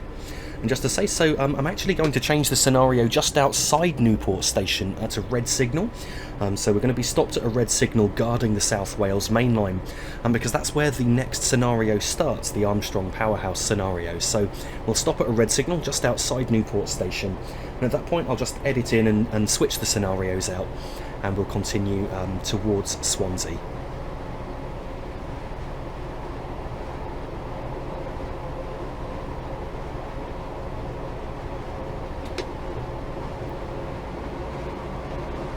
So at this point I'm not going to accelerate above 70 miles per hour, and this is due to an upcoming 70 mile per hour speed limit, which is around 1 mile from the next signal.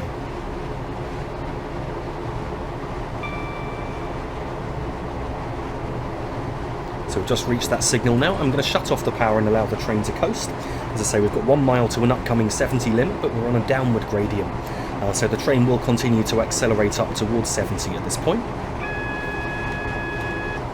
We're now passing the warning for that upcoming 70 limit.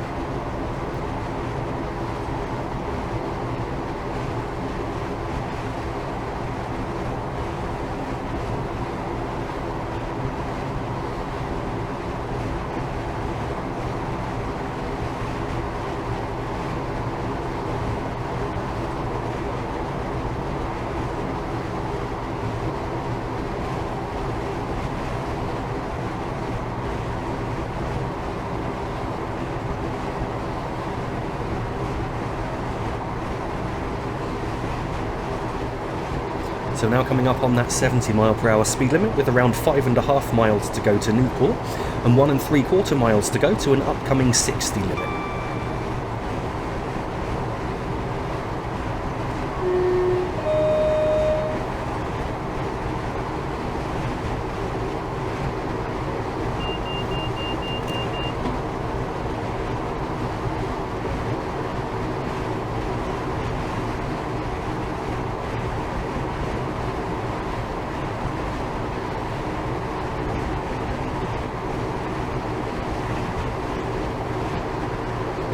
just made a small brake application there just to bring our speed down a little and ensure we didn't break the 70 speed limit here.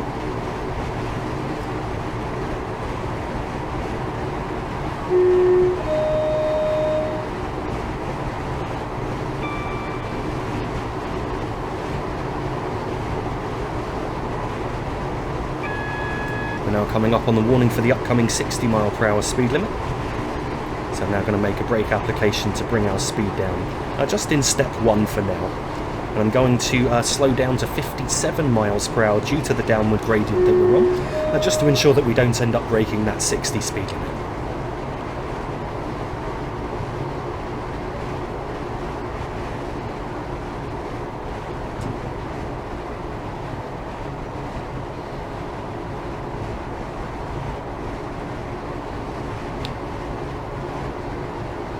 The speed limit's now dropping to 60 mph. At this point we've got around 3.5 miles to go. And at the next signal after that 60 mph speed post, we've got around 1.5 miles to go. So it's at this signal just here, we've got around 1.5 miles to go to an upcoming 40 speed limit.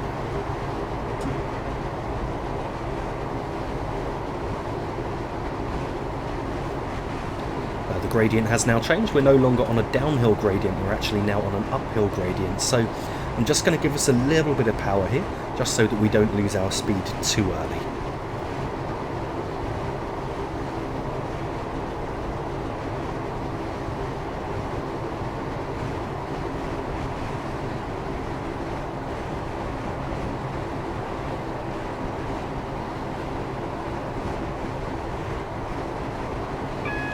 We've now got a warning for an upcoming 20 over 40 speed restriction, and we've got 0.9 miles to go to that limit and 2.6 miles to go to Newport. And once again we're coming back onto a downward grade, so I'm just going to use the brakes to control the speed here.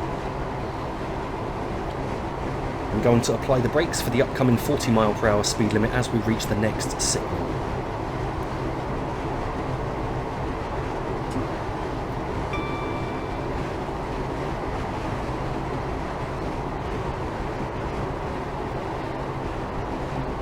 Made a step 1 brake application to start bringing our speed off here, and that should bring our speed off about right.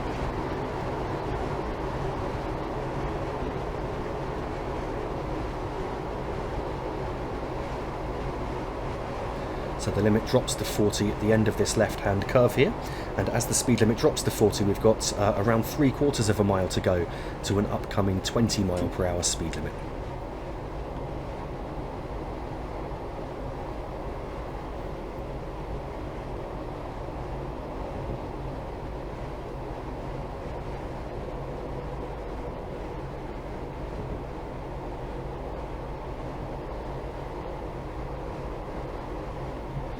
And now just going to allow the train to coast along here, and then I'll start braking for the upcoming speed limit as we get a bit further along when we get towards the next signal.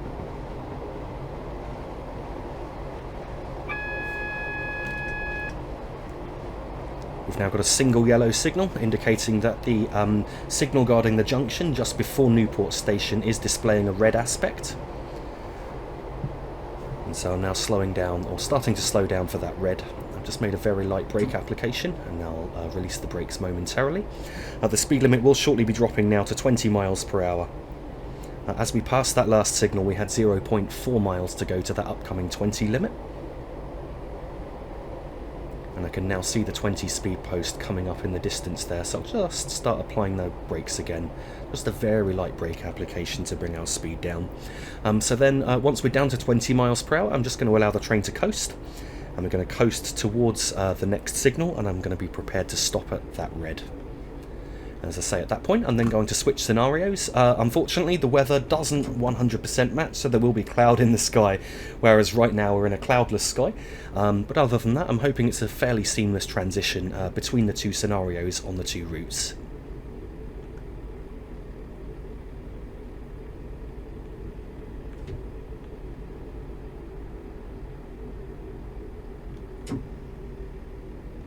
The signal that you can see on the left there is not the signal that I'm slowing down for. That's actually for the track to our left. So I'm just looking out for that signal now, which is a bit further around this right-hand curve just coming up. And there's the AWS ramp, you can see that now.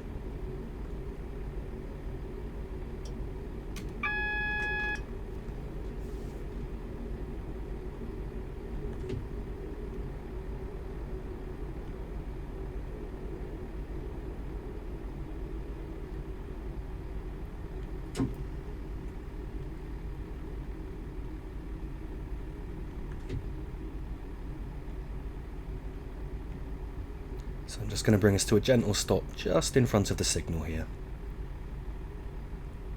And then wait for clearance into Newport and onto the South Wales main line.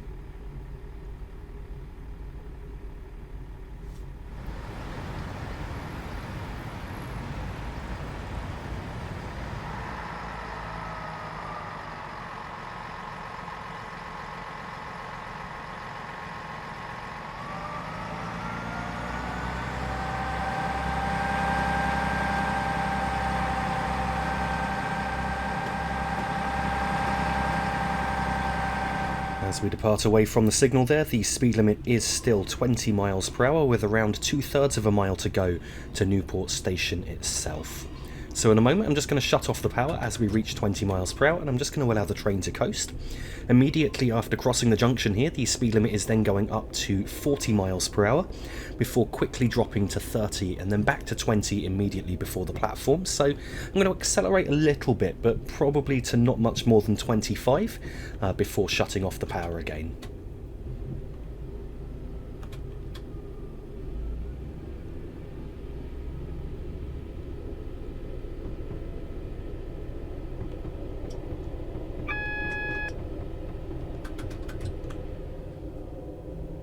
So I've just shut off at around 26-27 miles per hour. I'm going to apply the brakes for the upcoming 20 limit just as we get a bit closer to the station. The 20 limit comes into force now, not at this point you can see coming up, but the following point as we diverge right.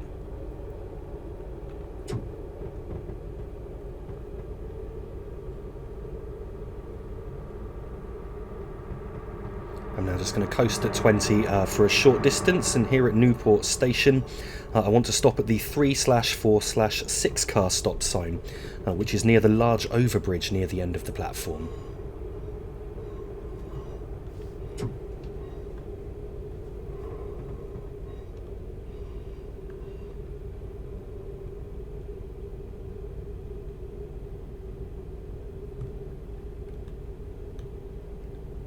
I'm also going to take note here that the repeater that you can see just ahead shows that the next signal is currently at danger.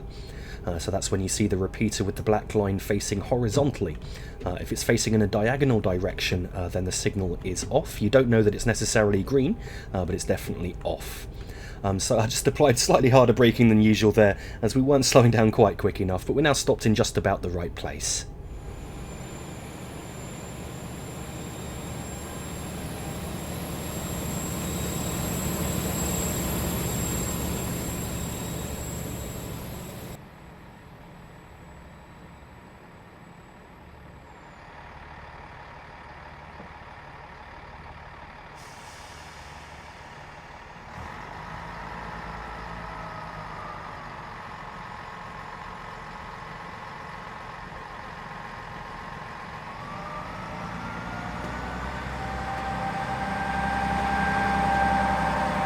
Departing away from Newport, the speed limit here is now 30 miles per hour, with just under 12 miles to go to the next stop at Cardiff Central.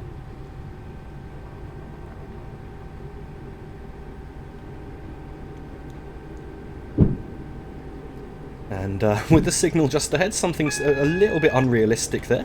I had a green signal, as you may have noticed, departing the platform, and the signal ahead was red and didn't actually change until I'd passed that signal. So it definitely doesn't work quite like that in reality, and there's a couple of examples of that happening on the South Wales main line. So as we enter this tunnel here, the speed limit is now going up to 50 miles per hour, but I do of course need to keep an eye on the signals, as we did just pass a double yellow signal.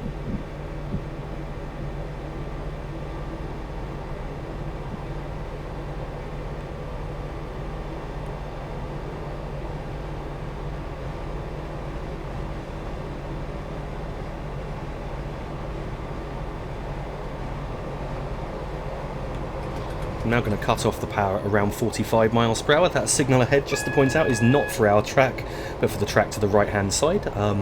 When practicing this earlier, it did fool me a little bit, and I actually thought that I was approaching a red, but I wasn't. And again, the signal ahead's just changed in front of us in a rather unrealistic manner. So as I say, there are a couple of issues with the signalling on this section of the route, but I do think other than that, it's actually quite a well-modelled route. So yeah, we've got a single yellow signal now. I'm going to start applying the brakes here and slow down, assuming that the next signal is red, until I can see otherwise.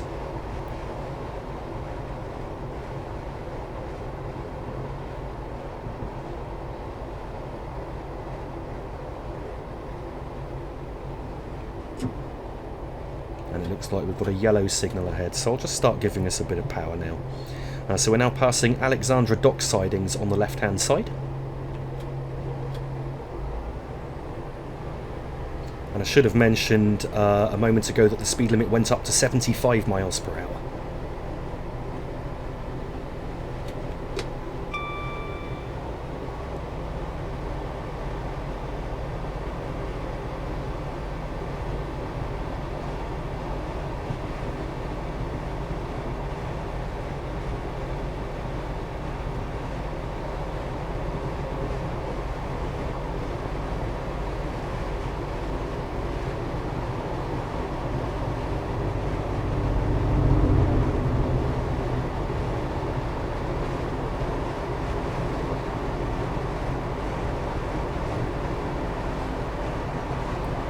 Speed limit's now going up further to 95 miles per hour, and it's the first of, I think, only 2 occasions on this journey where the maximum line speed is higher than the maximum permitted speed for this train. So I won't be accelerating up to 95, and I'll ensure that we don't exceed 90 along this section.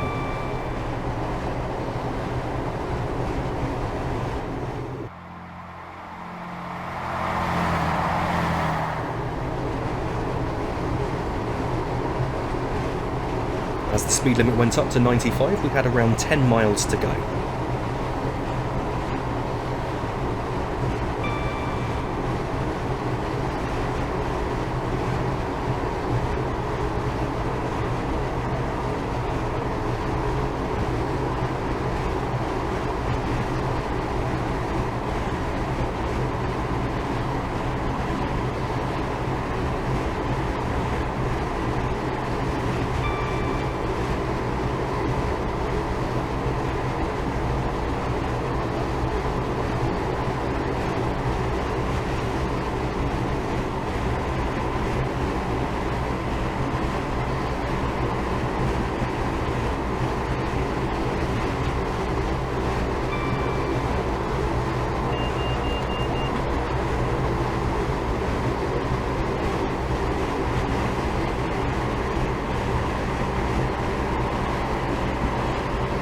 So at this point we're running with 4 tracks, pretty much all of the way to Cardiff Central. We're on one of the 2 fast lines, so we've got the fast lines here on the right hand side, and then the slow lines on the left hand side, which are primarily used by freight trains from what I can work out.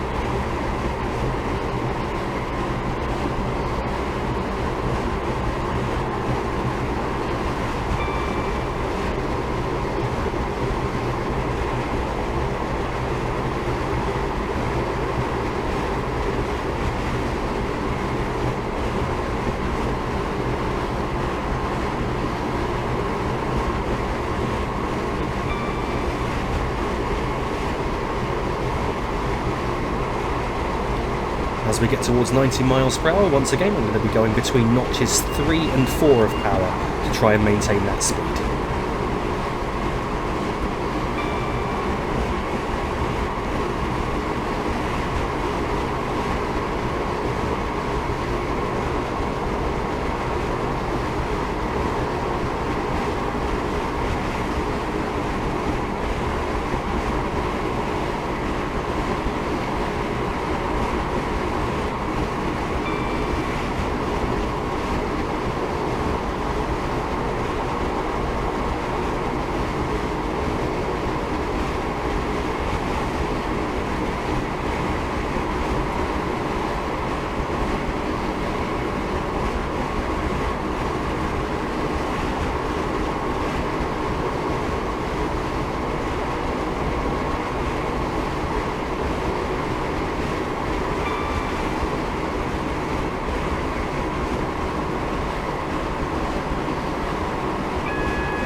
Now I've got a warning for an upcoming 75 mile per hour speed limit, which is around 1 mile from the limit itself.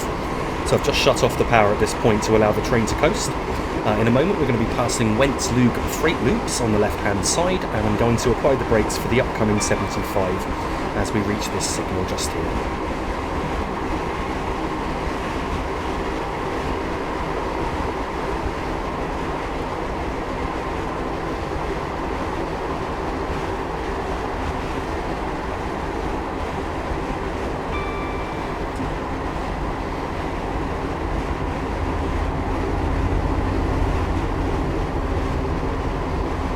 Speed limit's now dropping to 75 miles per hour with around 4.5 miles to go to Cardiff.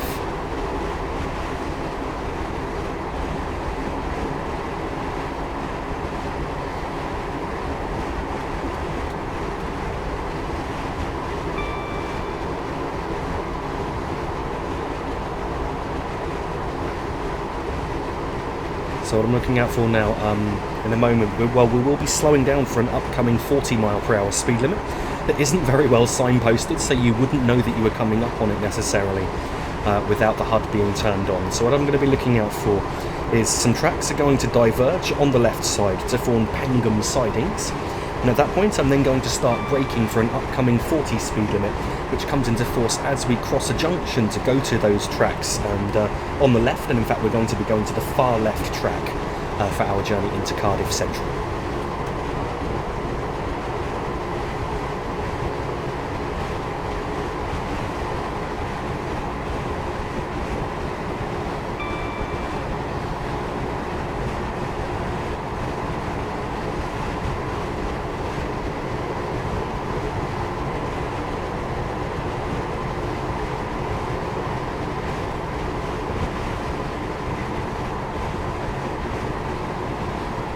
Tracks now diverging to the left to form the sidings that I mentioned, so I'm now braking for the upcoming 40 speed limit.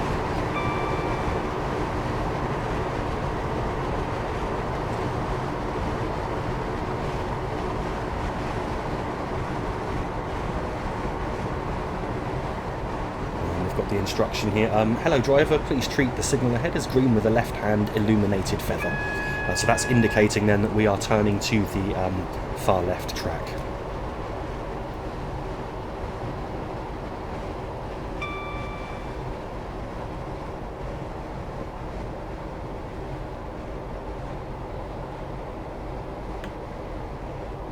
So just done a very light brake application there, mostly in step 1, and brought our speed down to 40 in time. Now I'm just going to allow the train to coast at this point.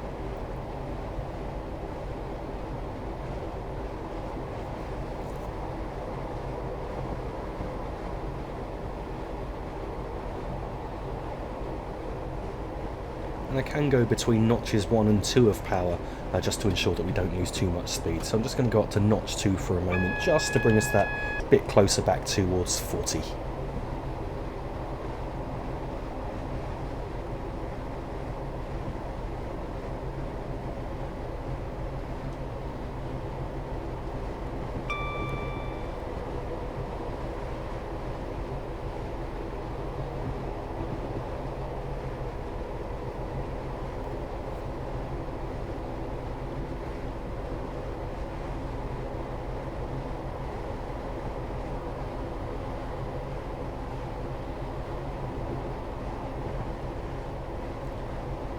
What I'm looking out for now is a warning for an upcoming 15 mile per hour speed restriction, and that warning is around 1/3 of a mile from the limit itself.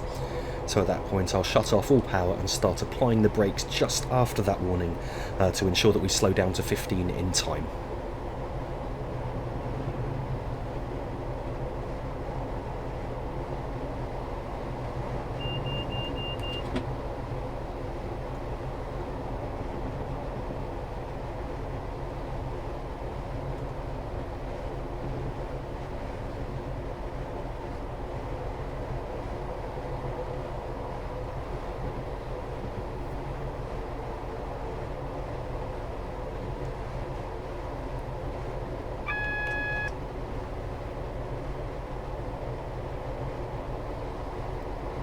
Can now see that triangular shaped board coming up just ahead, which could only mean one thing, of course, which is the upcoming 15 mile per hour speed warning.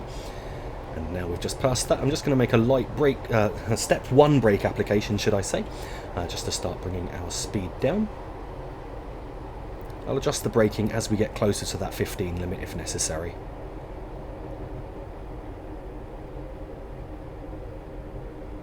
And now on the approach to Cardiff Central, we're starting on an upward gradient as steep as 1 in 80.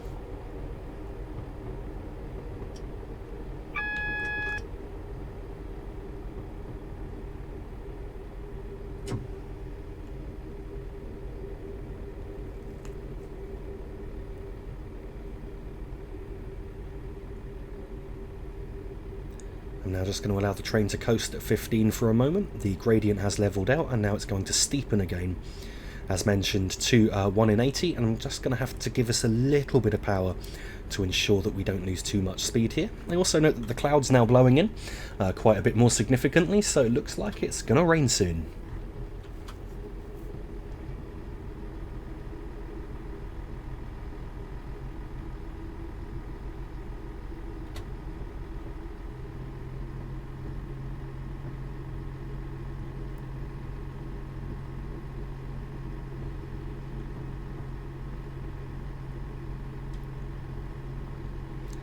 So I'm currently in notch 3 of power just to ensure that we don't lose too much speed. I found it difficult to work out the correct stopping point here at Cardiff Central, so it's sort of a bit of guesswork. At some of the stations they seem to have put the stop markers in for longer trains rather than shorter trains, and I don't quite understand why that is. But yeah, so I'm aiming to stop here at around the 6-car stop sign, which is a little bit further up. I've also shut off the power now to allow the train to coast as the gradient has levelled out.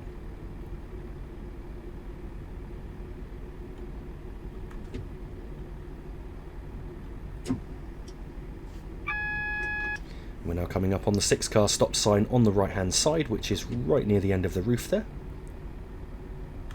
So if I stop us just before the end of the roof, I'm applying some slightly harder braking, reduced now. We should now be stopping in just about the right place.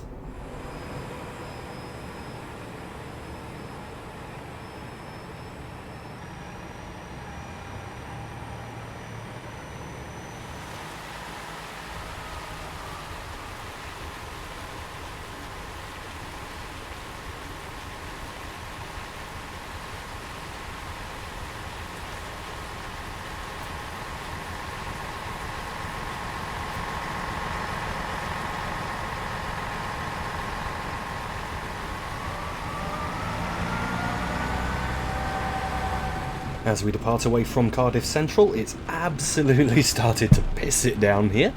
The speed limit is currently 15 miles per hour, so I've just shut off the power at 15 to allow the train to coast. I'm just going to make a small brake application as there is a bit of a slight downgrade as we leave Cardiff Central Station. And at this point we've got just over 20 miles to go to the next stop at Bridgend. I should also note that we did depart on a single yellow signal, so we do have to drive with caution until we know what aspect the next signal is displaying.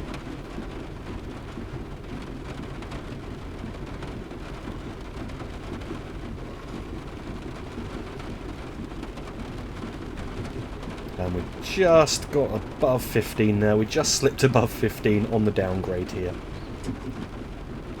Just after crossing this junction that we've just crossed, the speed limit's now going up to 30 miles per hour, and I can see that the signal ahead is cleared to at least the single yellow aspect. So I'm now going to accelerate up towards 30, and then I'll shut off the power again, just to allow the train to coast. On the left-hand side here is Cardiff's Canton Depot.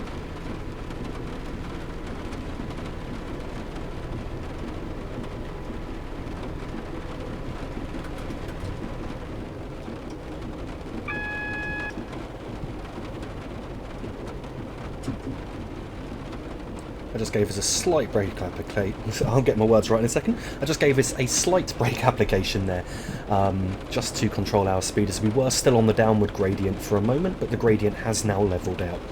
So we shouldn't gain any more speed at this point. I'm just going to keep a close eye on the signals now. The next speed change will be an increase in the speed limit to 75 miles per hour.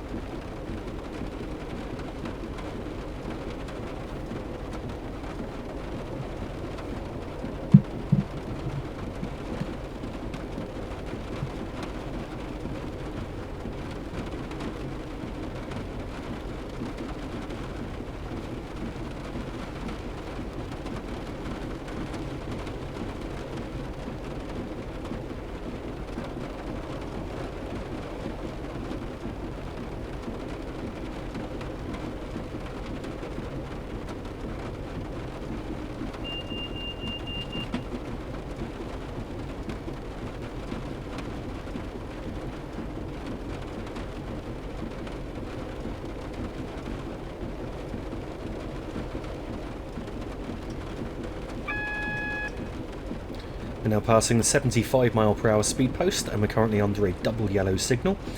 So I will accelerate a bit, but I don't want to accelerate too much, just because we're still under yellows at present.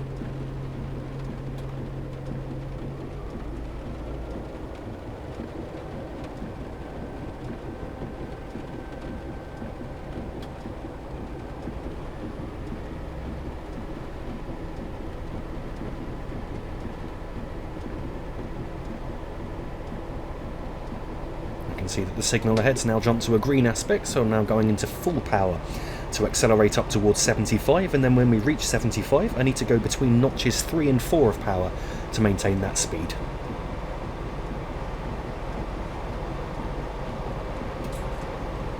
Seems the rain's calming down just a little bit, so I've just slowed down the wipers a bit now, just so that they're slightly less annoying with the wiper noise.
So I'm maintaining as close to 75 as I can, and then coming up soon will be Miskin Goods Loops. And then after Miskin Goods Loops, we're going to pass through Pontypool Station.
So we just passed the warning there, a 15 speed warning with the arrow pointing left, and that's the speed limit if you were going into Miskin Goods Loop.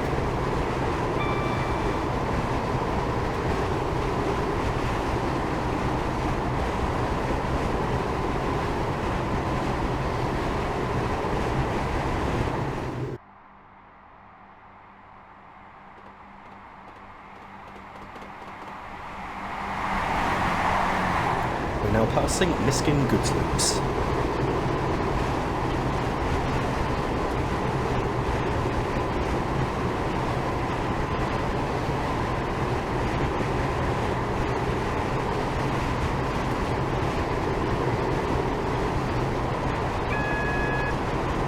So I know we now have a single yellow signal, and although the signal sections are quite a long way apart along this section, I am now going to start applying the brakes straight away just to start bringing our speed down, and I'll gradually bring our speed down towards the next signal. A little bit further along here, there's a huge gap between the signal sections of something like 3 miles, and as a result of that, you end up with some adverse signals back here that you wouldn't otherwise get, because it's a much bigger signal section than you would normally get on a route. I'm not sure how prototypical or realistic that is, or if DTG perhaps missed out a signal in between. Certainly when we get to Port Talbot, there's the opposite problem, where there's 3 signals super close together. In fact, so close it's completely unrealistic, because if you had a double yellow signal, there's absolutely no way you could stop at the red in time if you were doing line speed.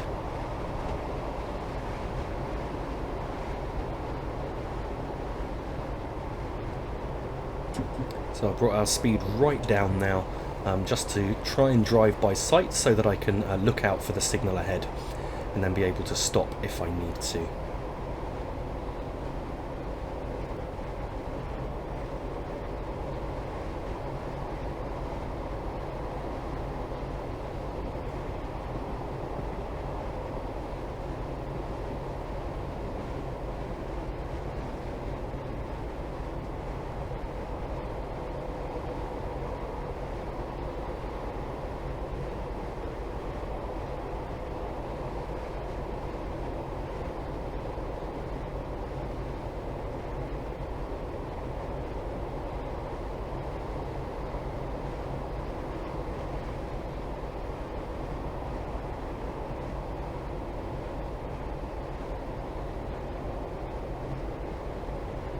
I'm still just allowing the train to coast at around 40 for now, and this appears to be a slow enough speed that if I do now see a red signal ahead, I should be able to stop in front of it in time. And I can see that the signal is not red, which is a good thing, so I can start giving us some power now. And just accelerate a bit. We're now coming up on Pontypool Station, with around 9 miles to go to Bridgend.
as we're currently running under a double yellow signal, and the distance between the signal sections is so long, that's why I'm accelerating up towards closer to line speed than perhaps I would on other routes. For example, if I was driving on the London to Brighton route, I certainly wouldn't be accelerating up towards line speed again whilst running on the double yellow signals, because I know that those signals are so close together.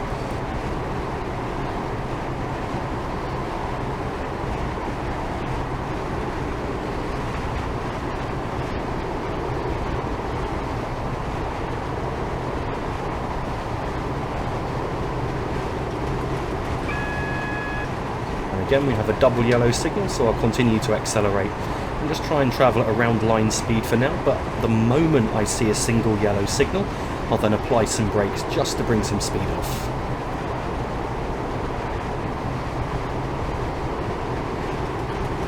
Looks like I can see the next signal already, so as a result of that, I'm going to apply the brakes now.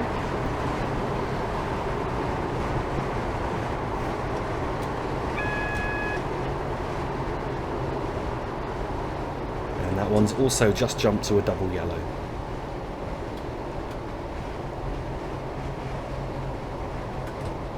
So we're now coming up on Llansamlet station with around 6 3/4 miles to go.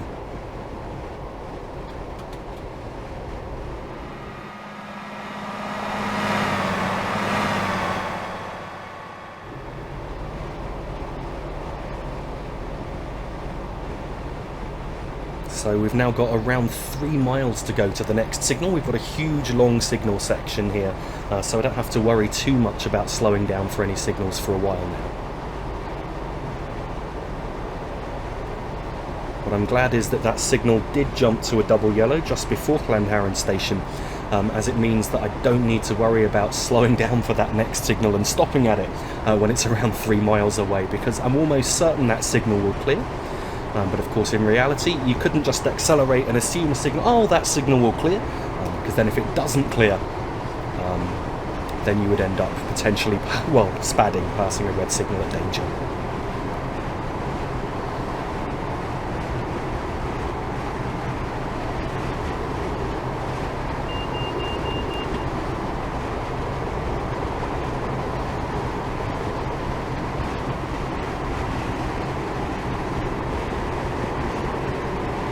Speed limit's now going up to 85 miles per hour with still over 1.5 miles to go to the next signal.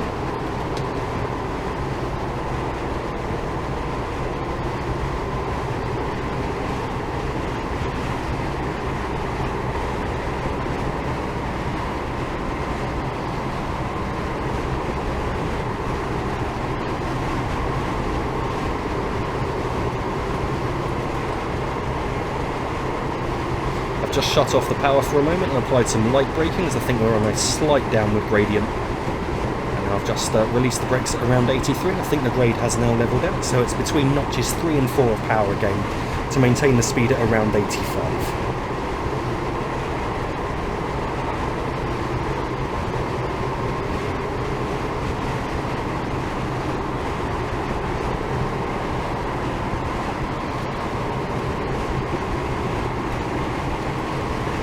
Like we're gaining a little bit of speed again, so I've just applied some light braking. We're now coming up on Pembroke station.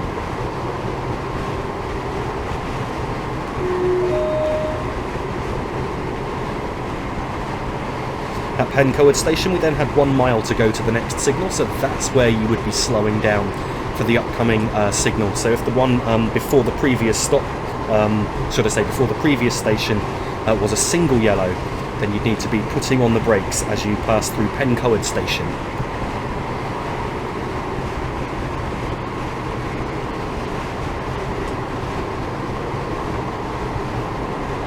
As the siding's just joined from the right hand side, we've now got 3 1/4 miles to go to Bridgend.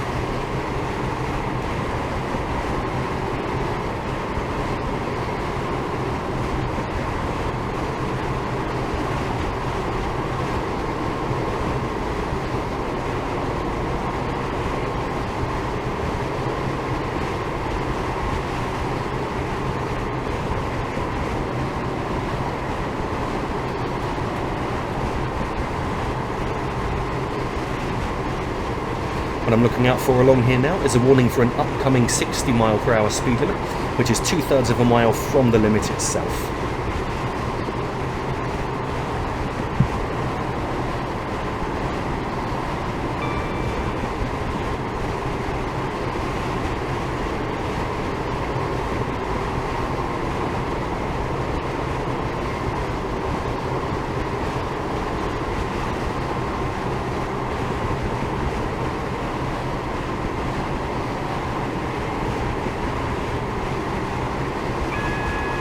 So we've now reached that 60 warning. I'm going to shut off the power to allow the train to coast, and I'm going to apply the brakes as the next signal comes into view.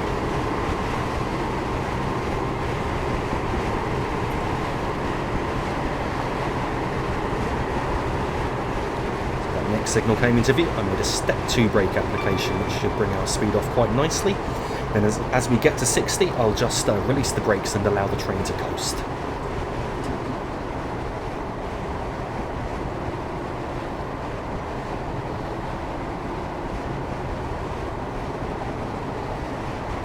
The speed limit's now down to 60, and on this sweeping right-hand curve here, so it's a long and sweeping curve, we're going to pass an overbridge, and I'm going to apply the brakes for Bridgend station around the area of that overbridge.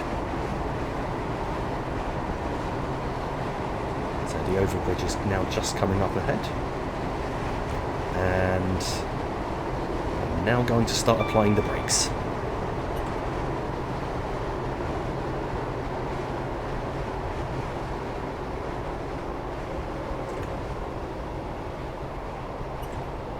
For a moment I thought we might be slowing down slightly too early, but then I realised actually we weren't, so I've reapplied the brakes once again.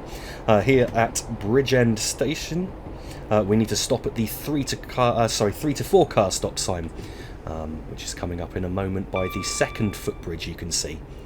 So I did make a step 3 brake application just to correct my releasing of the brakes slightly there. And then I reduced the braking once again.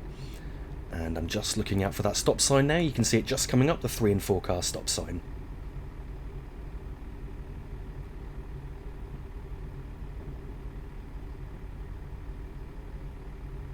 And we should now be stopping in just about the right place.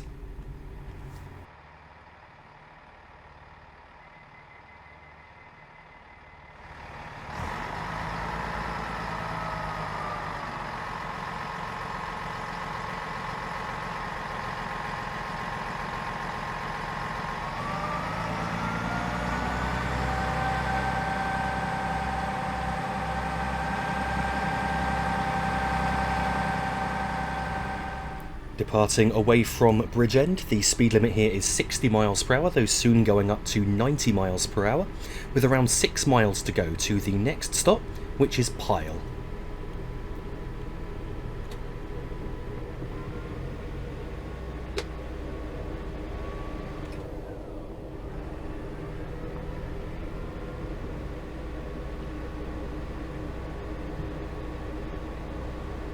Speed limit's now going up to 90 mph, but at the next signal we've got 1 mile to go to an upcoming 75 speed limit, so I won't be exceeding 75 at this point.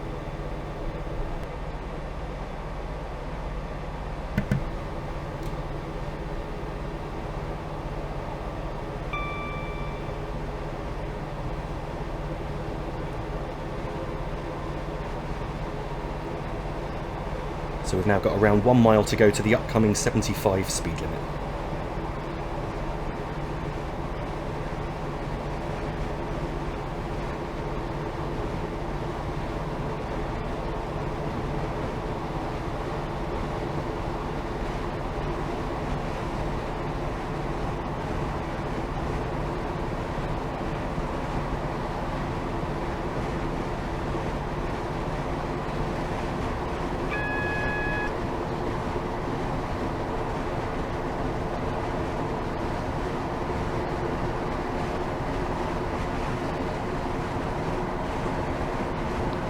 Just past the warning there for the upcoming 75 limit, and the gradient has now changed to an upgrade at 1 in 132, which will affect our ability to accelerate. And as we reach the 75 limit itself, we've then got 4.4 miles to go.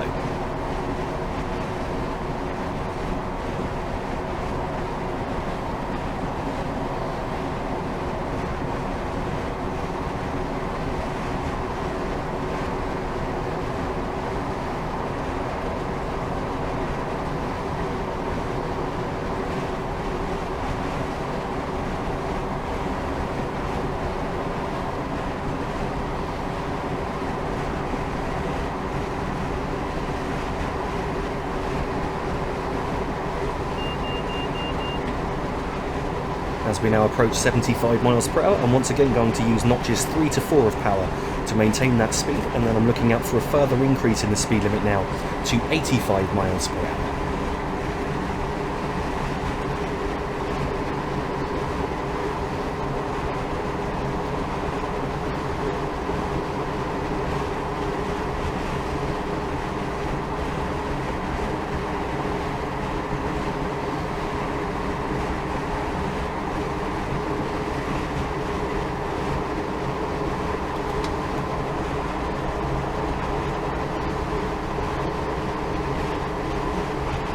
Speed limit's now 85. I've gone up to full power to accelerate towards that now, and the next speed change will be an increase in the speed limit to 90 miles per hour, and then a further increase to 100, though of course we won't be able to get up to that, A, because the train is not authorised to do so, and B, because actually we need to start slowing down for our stop at Pyle, which I will say this is my second attempt at driving the section from Bridgend to Pyle.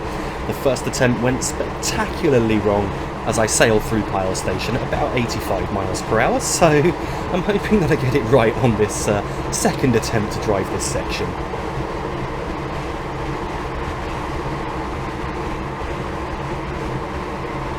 The speed limit's now going up to 90, and we're passing stormy passenger loops with around 2 miles to go.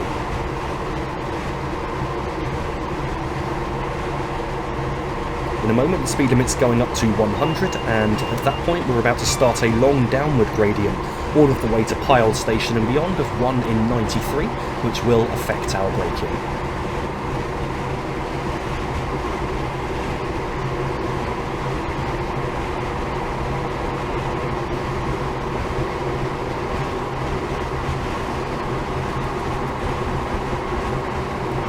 Shut off the power around 90 miles per hour, and I'm going to apply the brakes now just as we're reaching the end of this light left-hand curve here, and we should now be braking in about the right place for our stop. So let's bring that speed down nicely. Of course, the downward gradient, as already mentioned, is affecting our braking, so we're not slowing down as quickly as we normally would do.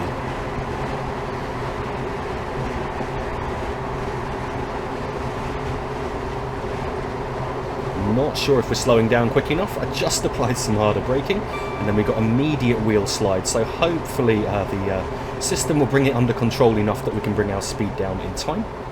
In fact, I've just reduced the braking again now, as now I think we might be slowing down slightly too quickly, but it's better to slow down too early than too late, certainly.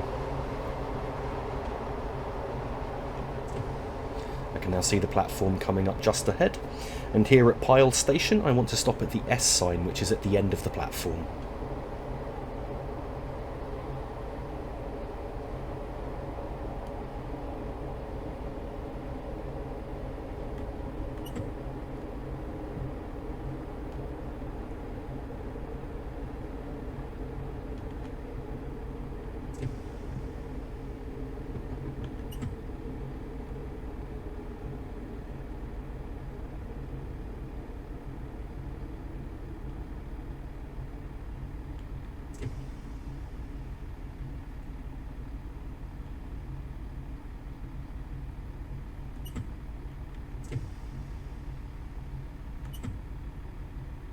And we should now be stopping in just about the right place.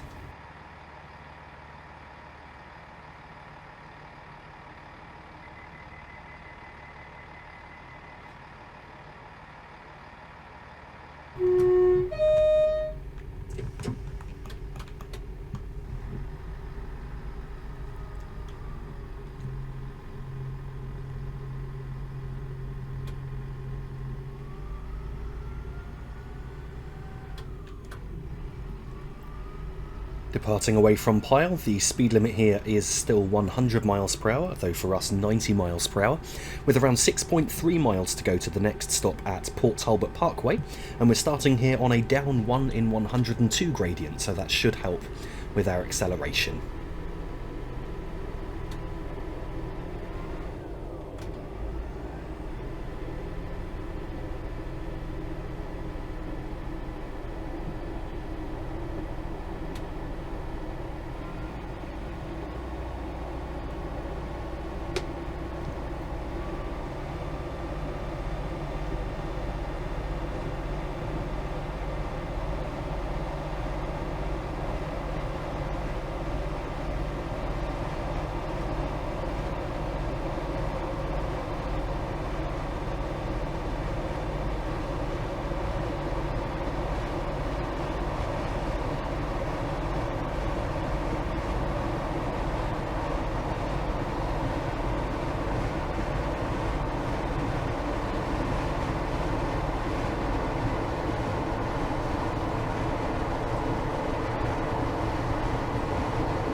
The speed limit's now dropping back to 90 miles per hour.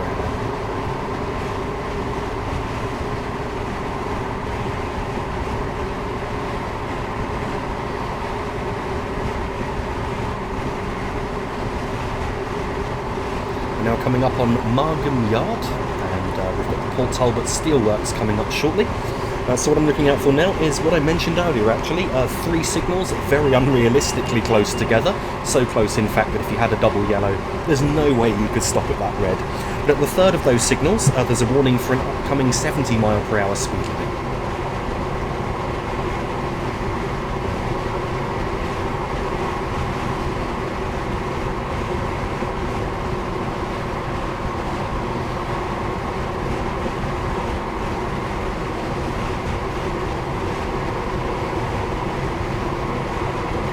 Now we're doing 90, I'm just going to shut off the power to allow the train to coast at this point. I'm just looking out for the signals ahead so that I can prepare to slow down for that 70 speed limit.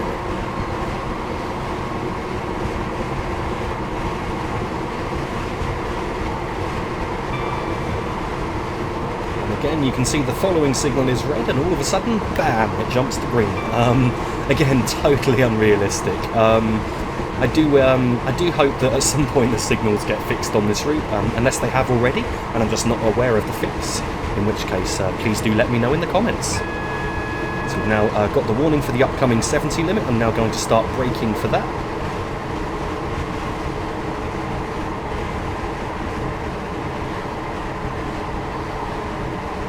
Just made a light step 1 brake application there to bring our speed down. And then once we're down to 70, I'm just going to allow the train to coast. I might give us a little bit of power if we lose too much speed, but for the most part I'm going to try and allow the train to coast from here. The speed limit's now dropped to 70. We've got around 1.6 miles to go.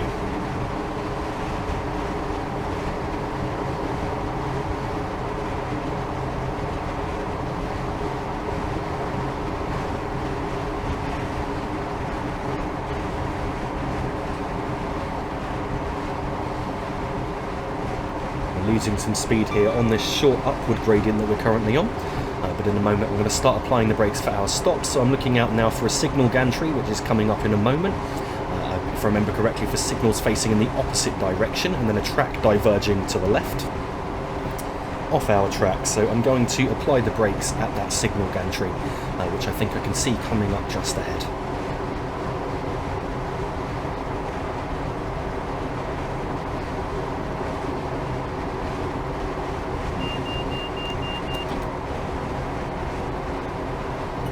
Just past the gantry now, the track's diverged to the left and I've got the brakes on for Port Talbot Station. I might be slowing down a little bit too quickly, so I'm just going to reduce the braking. In fact, no, now I can see the platform ahead. We're definitely not slowing down too quickly. So here at Port Talbot Parkway I need to stop at the 3 and 4 car stop sign, which is near the end of the platform roof.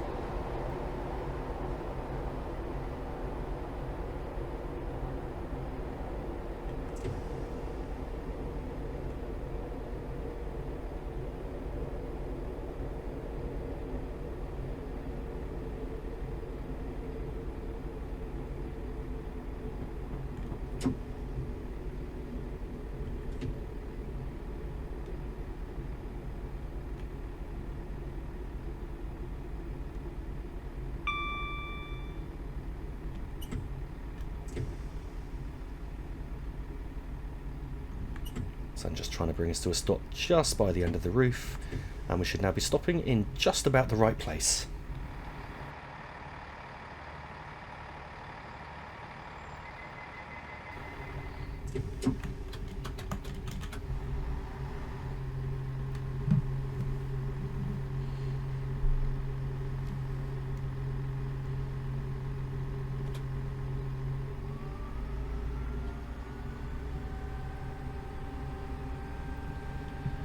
Departing away from Port Talbot Parkway, the speed limit here is 80 miles per hour and soon going back up to 90 miles per hour, with around 2 miles to go at this point to the next stop, which is Baglan.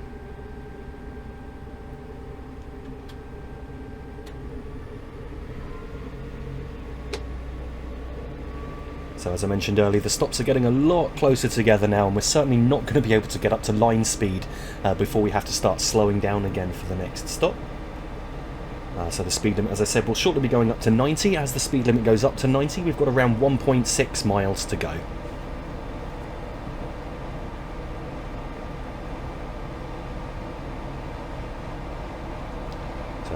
The speed limit's just jumped to 90 now with 1.6 miles to go.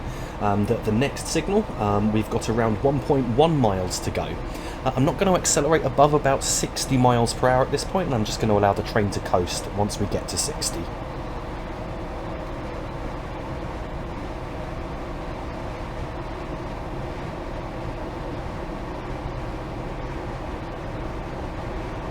So now coming up on the next signal with around 1.1 miles to go.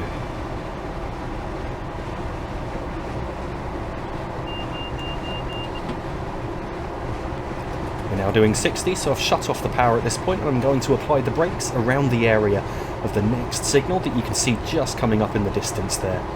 So as we approach that signal, I'll then apply the brakes for our stop between steps 1 and 2. And at Baglan station, we need to stop at the S sign at the end of the platform.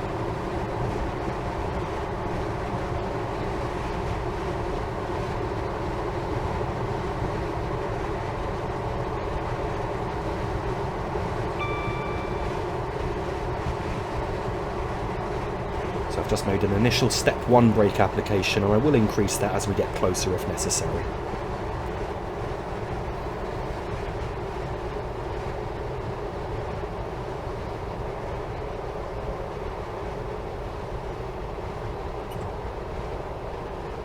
I've now increased to step 2 just to ensure that I'm bringing our speed off in time. I don't really want to enter the platform here any faster than 20 to 25 miles per hour, especially as some of the platforms along here can be quite short.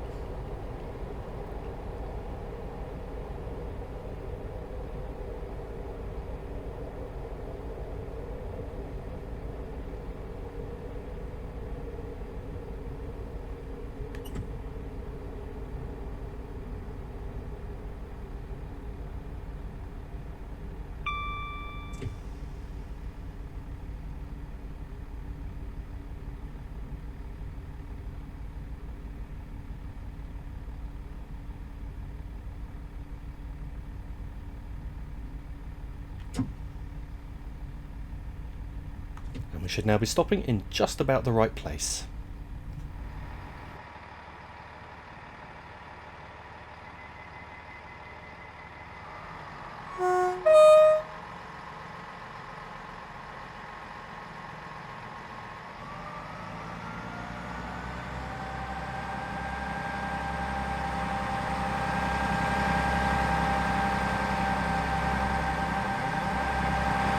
Departing away from Baglan, the speed limit here is 90 miles per hour, with around 1.8 miles to go to the next stop, which is Briton Ferry.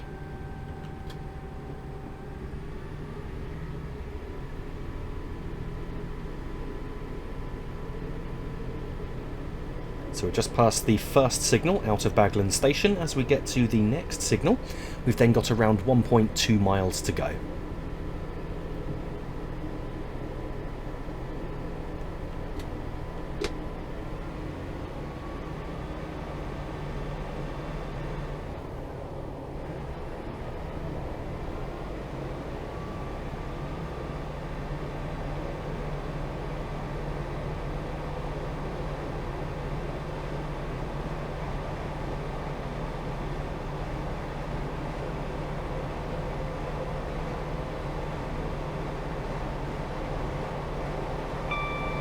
So we've now come up on the next signal with around 1.2 miles to go.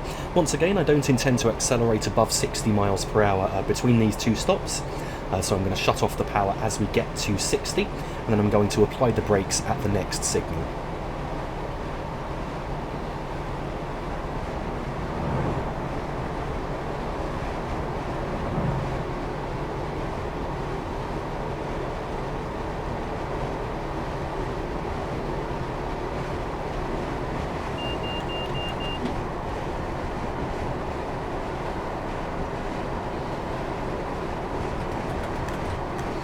Shut off the power at 60 miles per hour. On our left here is Baglan sidings, And you can now see the next signal just coming up, so I'm going to apply the brakes in a moment to start bringing our speed back down.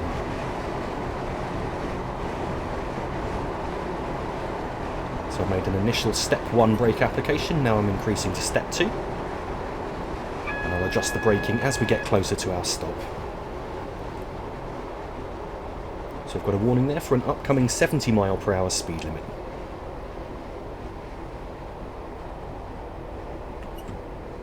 Here at Briton Ferry station we need to stop at the 3-car stop sign, which is around halfway along the platform, and you really don't want to be entering the platform at any faster than 20 mph, I'd say, to ensure that you can stop in the correct place.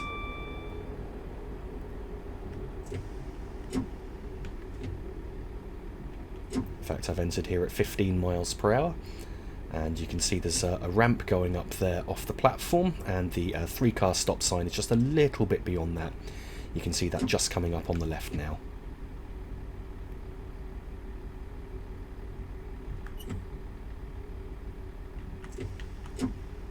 And we should now be stopping in just about the right place.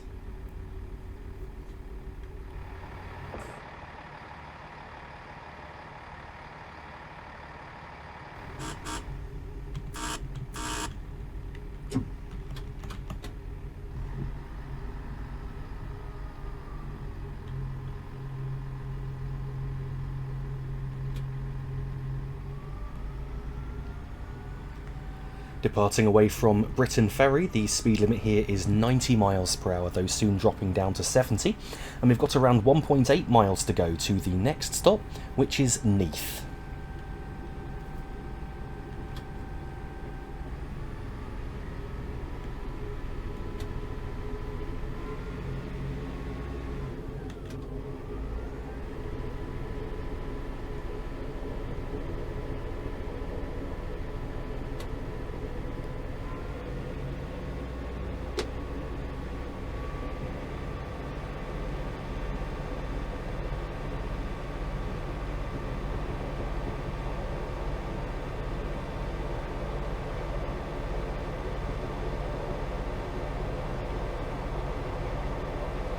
The speed limit's now dropping to 70 mph with around 1.5 miles to go to Neath, and there is a downgrade shortly after passing this speed post. And once again, I'm not going to exceed 60 mph between these two stops, so I'll shut off the power at 60 and allow the train to coast.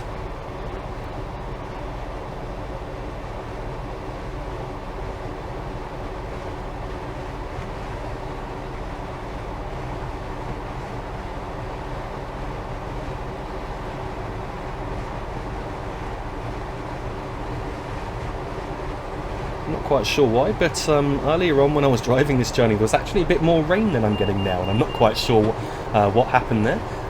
So I was expecting a little bit more rain, but it was nice to at least get one shower on this journey today. So we've now got a warning for an upcoming 35 mph speed limit, which is around half a mile from the limit itself. I've shut off the power at 60, and I'm going to brake for the upcoming 35 at this overbridge just coming up, which appears to be a footbridge there. So I'm now braking for the upcoming 35 limit. The 35 limit comes into force around the area of the next signal, and as the speed limit drops to 35, we've then got around 1/4 mile to go. At Neath station, I want to stop near the end of the platform roof. So I've slowed down to a little bit below 35 just to ensure that we don't end up breaking the speed limit here.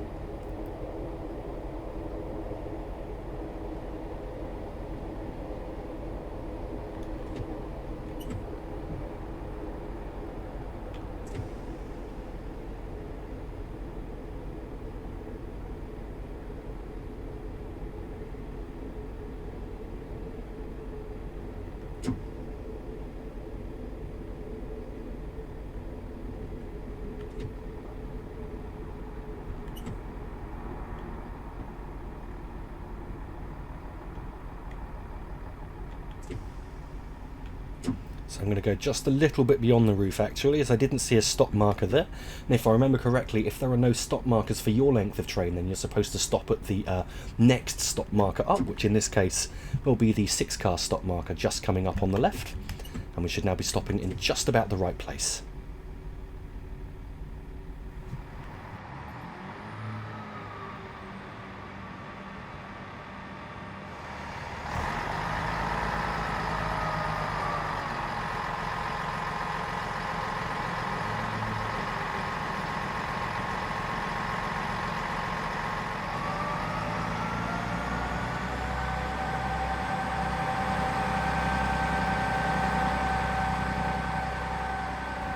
Departing away from Neath, the speed limit here is 35 miles per hour with just over 2 miles to go to the next stop at Skewen, and in a moment the gradient's going to steepen to an up 1 in 90 grade.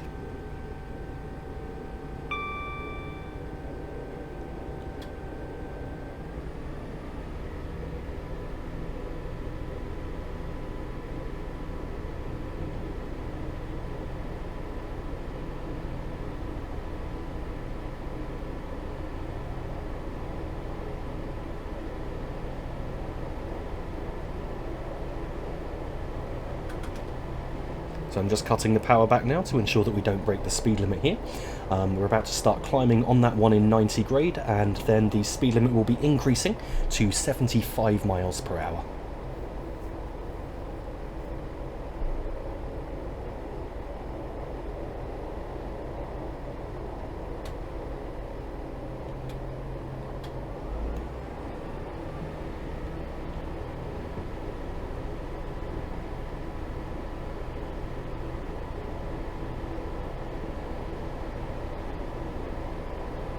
Speed limit's now going up to 75, and at the next signal, just coming up now, we've got around 1.3 miles to go. And the grade that we're currently on is up 1 in 99.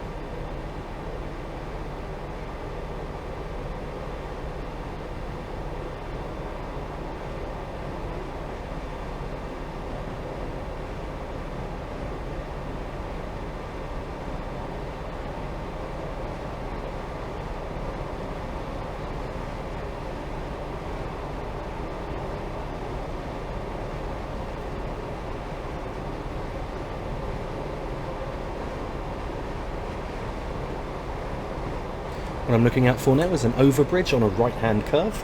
At that point we've got 0.7 miles to go.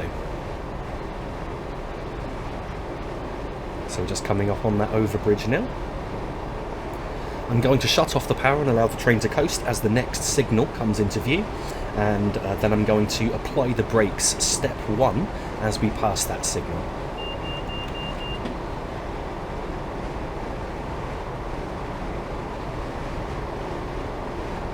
You can see the signal coming into view now. I've shut off the power. We are still on the upward gradient, which will help with the braking here.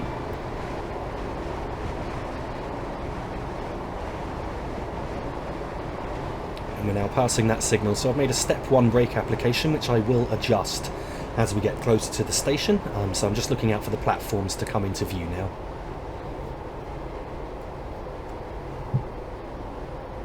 And you can now see the platform for the opposite track coming up just ahead, so I increased the brake application at this point. And here at Skewen station, I think the stopping point is around halfway along the platform. I say that, actually no, correction, we need to stop at the S sign at the end of the platform.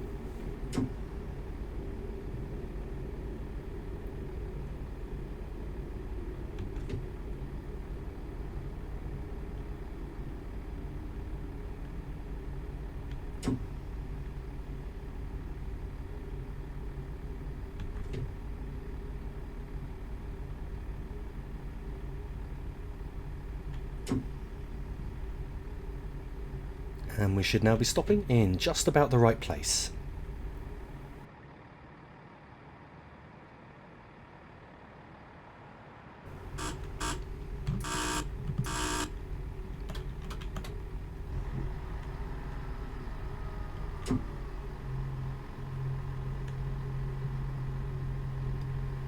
Departing away from Skewen here, the speed limit is still 75 miles per hour, and we're starting on a 1 in 88 upward gradient, so I applied notch 3 of power before releasing the brakes, just to ensure that we didn't end up rolling back. And at this point we've got around 1.6 miles to go to the next stop, which is Llansamlet.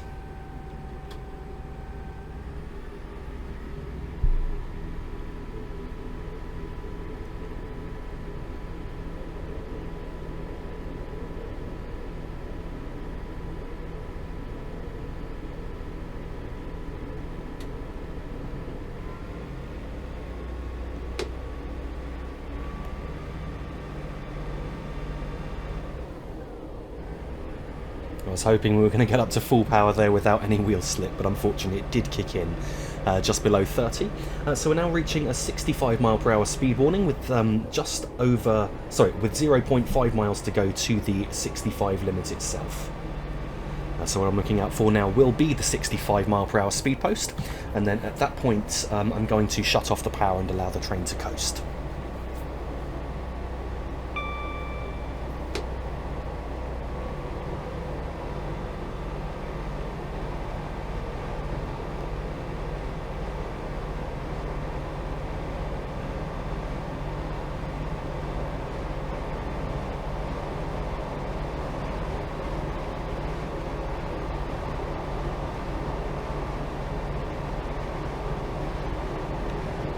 So the speed limit's now dropping to 65. I'm going to shut off the power at this point.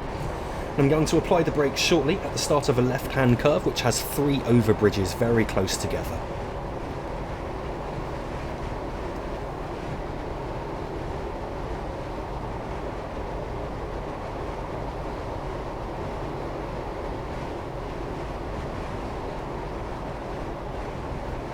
So we're just coming up on that left-hand curve now, and you can see those overbridges, as I say, extremely close together at this point.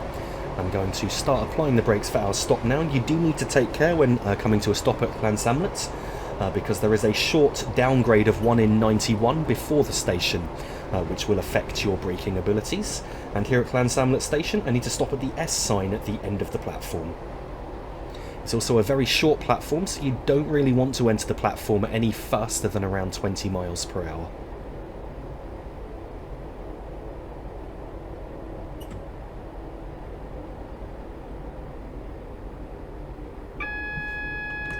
And the speed limit immediately as we enter the platform is going up to 90 miles per hour.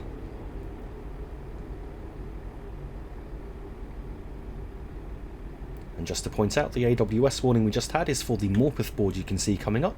Warning of a speed reduction down to 65 over 70.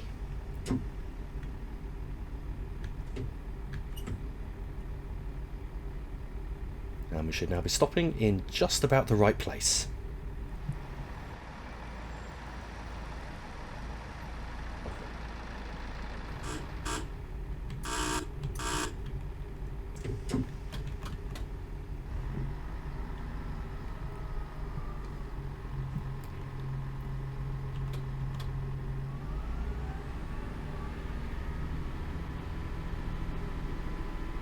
Departing away from Llansamlet, the speed limit here is still 90 miles per hour with half a mile to go to an upcoming 70 mile per hour speed limit. We did start on a downward gradient here, so that's going to help with our initial acceleration at least. And at this point, we've got around 4 miles to go to the next and final stop on this very long journey, which is Swansea.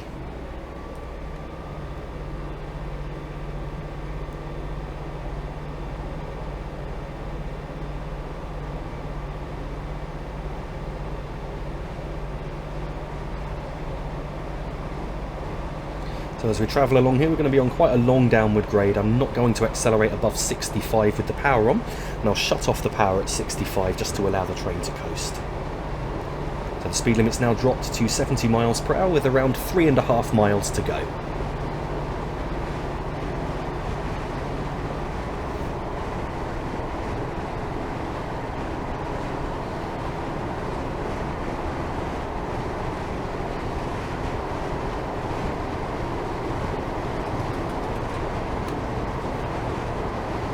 The next landmark I'm looking out for will be a warning for an upcoming 40 mile per hour speed limit, which is half a mile from the limit itself.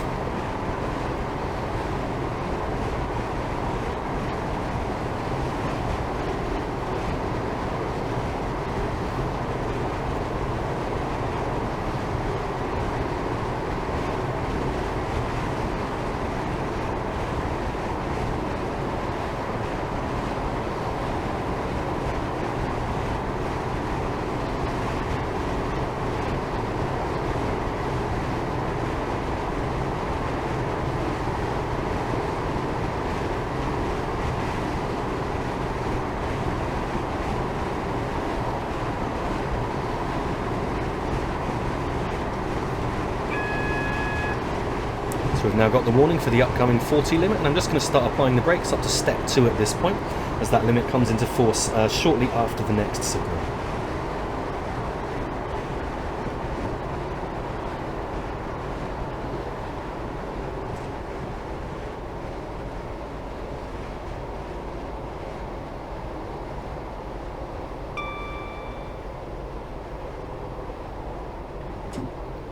Now we're down to 40, I'm just going to allow the train to coast, and you can see the 40 mph speed post coming up just ahead.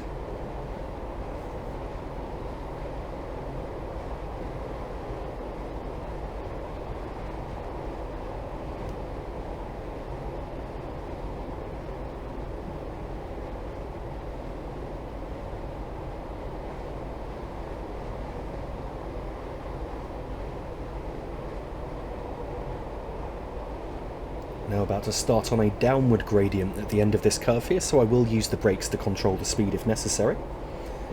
And as we reach the end of this curve, we've got around 0.7 miles to go to an upcoming 20 mph speed limit, which will be the last reduction in the speed limit before we reach Swansea station.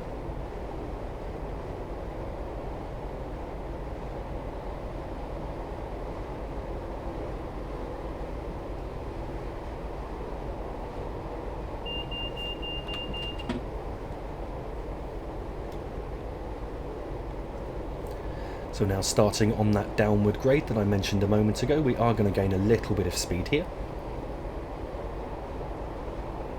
We've got around 1 mile to go to Swansea station now, and as mentioned we've got a 20 mph speed limit coming up soon, but right now I'm just going to use the brakes to control our speed. The 20 mph speed limit comes into force just after the signal guarding Swansea station.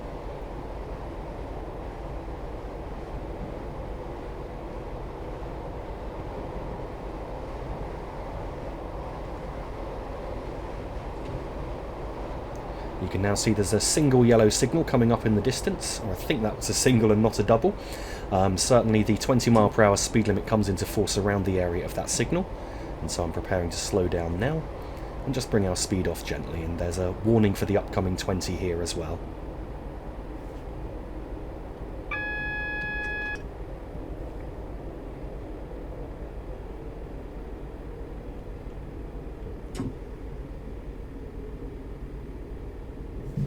I think we might have slowed down just slightly too early, and I'm not sure if we're on an upward gradient or not. In fact, it looks like we are, so I'm just giving us a bit of power now to ensure that we don't lose too much speed, and I'll cut the power as the gradient changes here. And you can see there the 20 mph speed limit, which is just coming into force now. And now you can see the platforms at Swansea station coming up just ahead.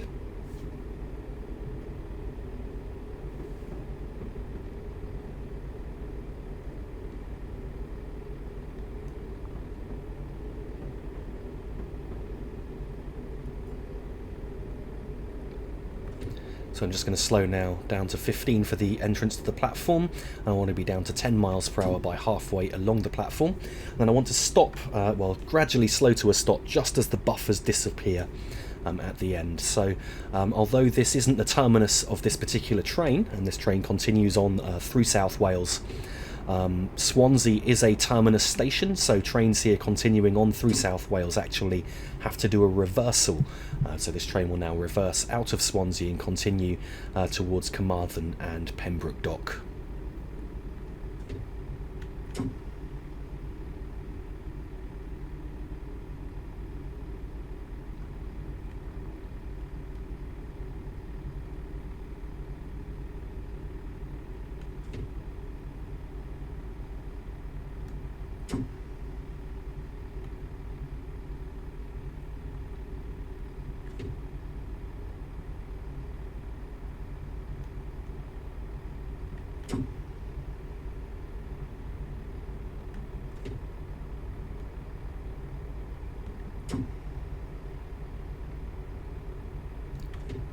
That's it, and the buffers are just starting to disappear now, and we should now be stopping in just about the right place.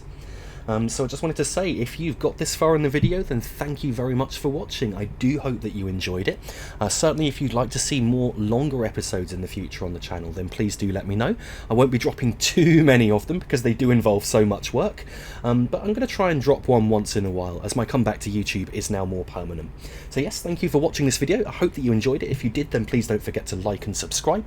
And for the latest updates, you can find me on Facebook with the link to my Facebook page in the video description. If you'd like to support me, then you can support me on Patreon, and Patreon sponsorship just helps me really to afford more DLC and a wider range of DLC to make more videos for you guys. So again, the link to my Patreon page is in the video description, and if you're interested in learning more about my photography, then please visit PTG Photography on Facebook.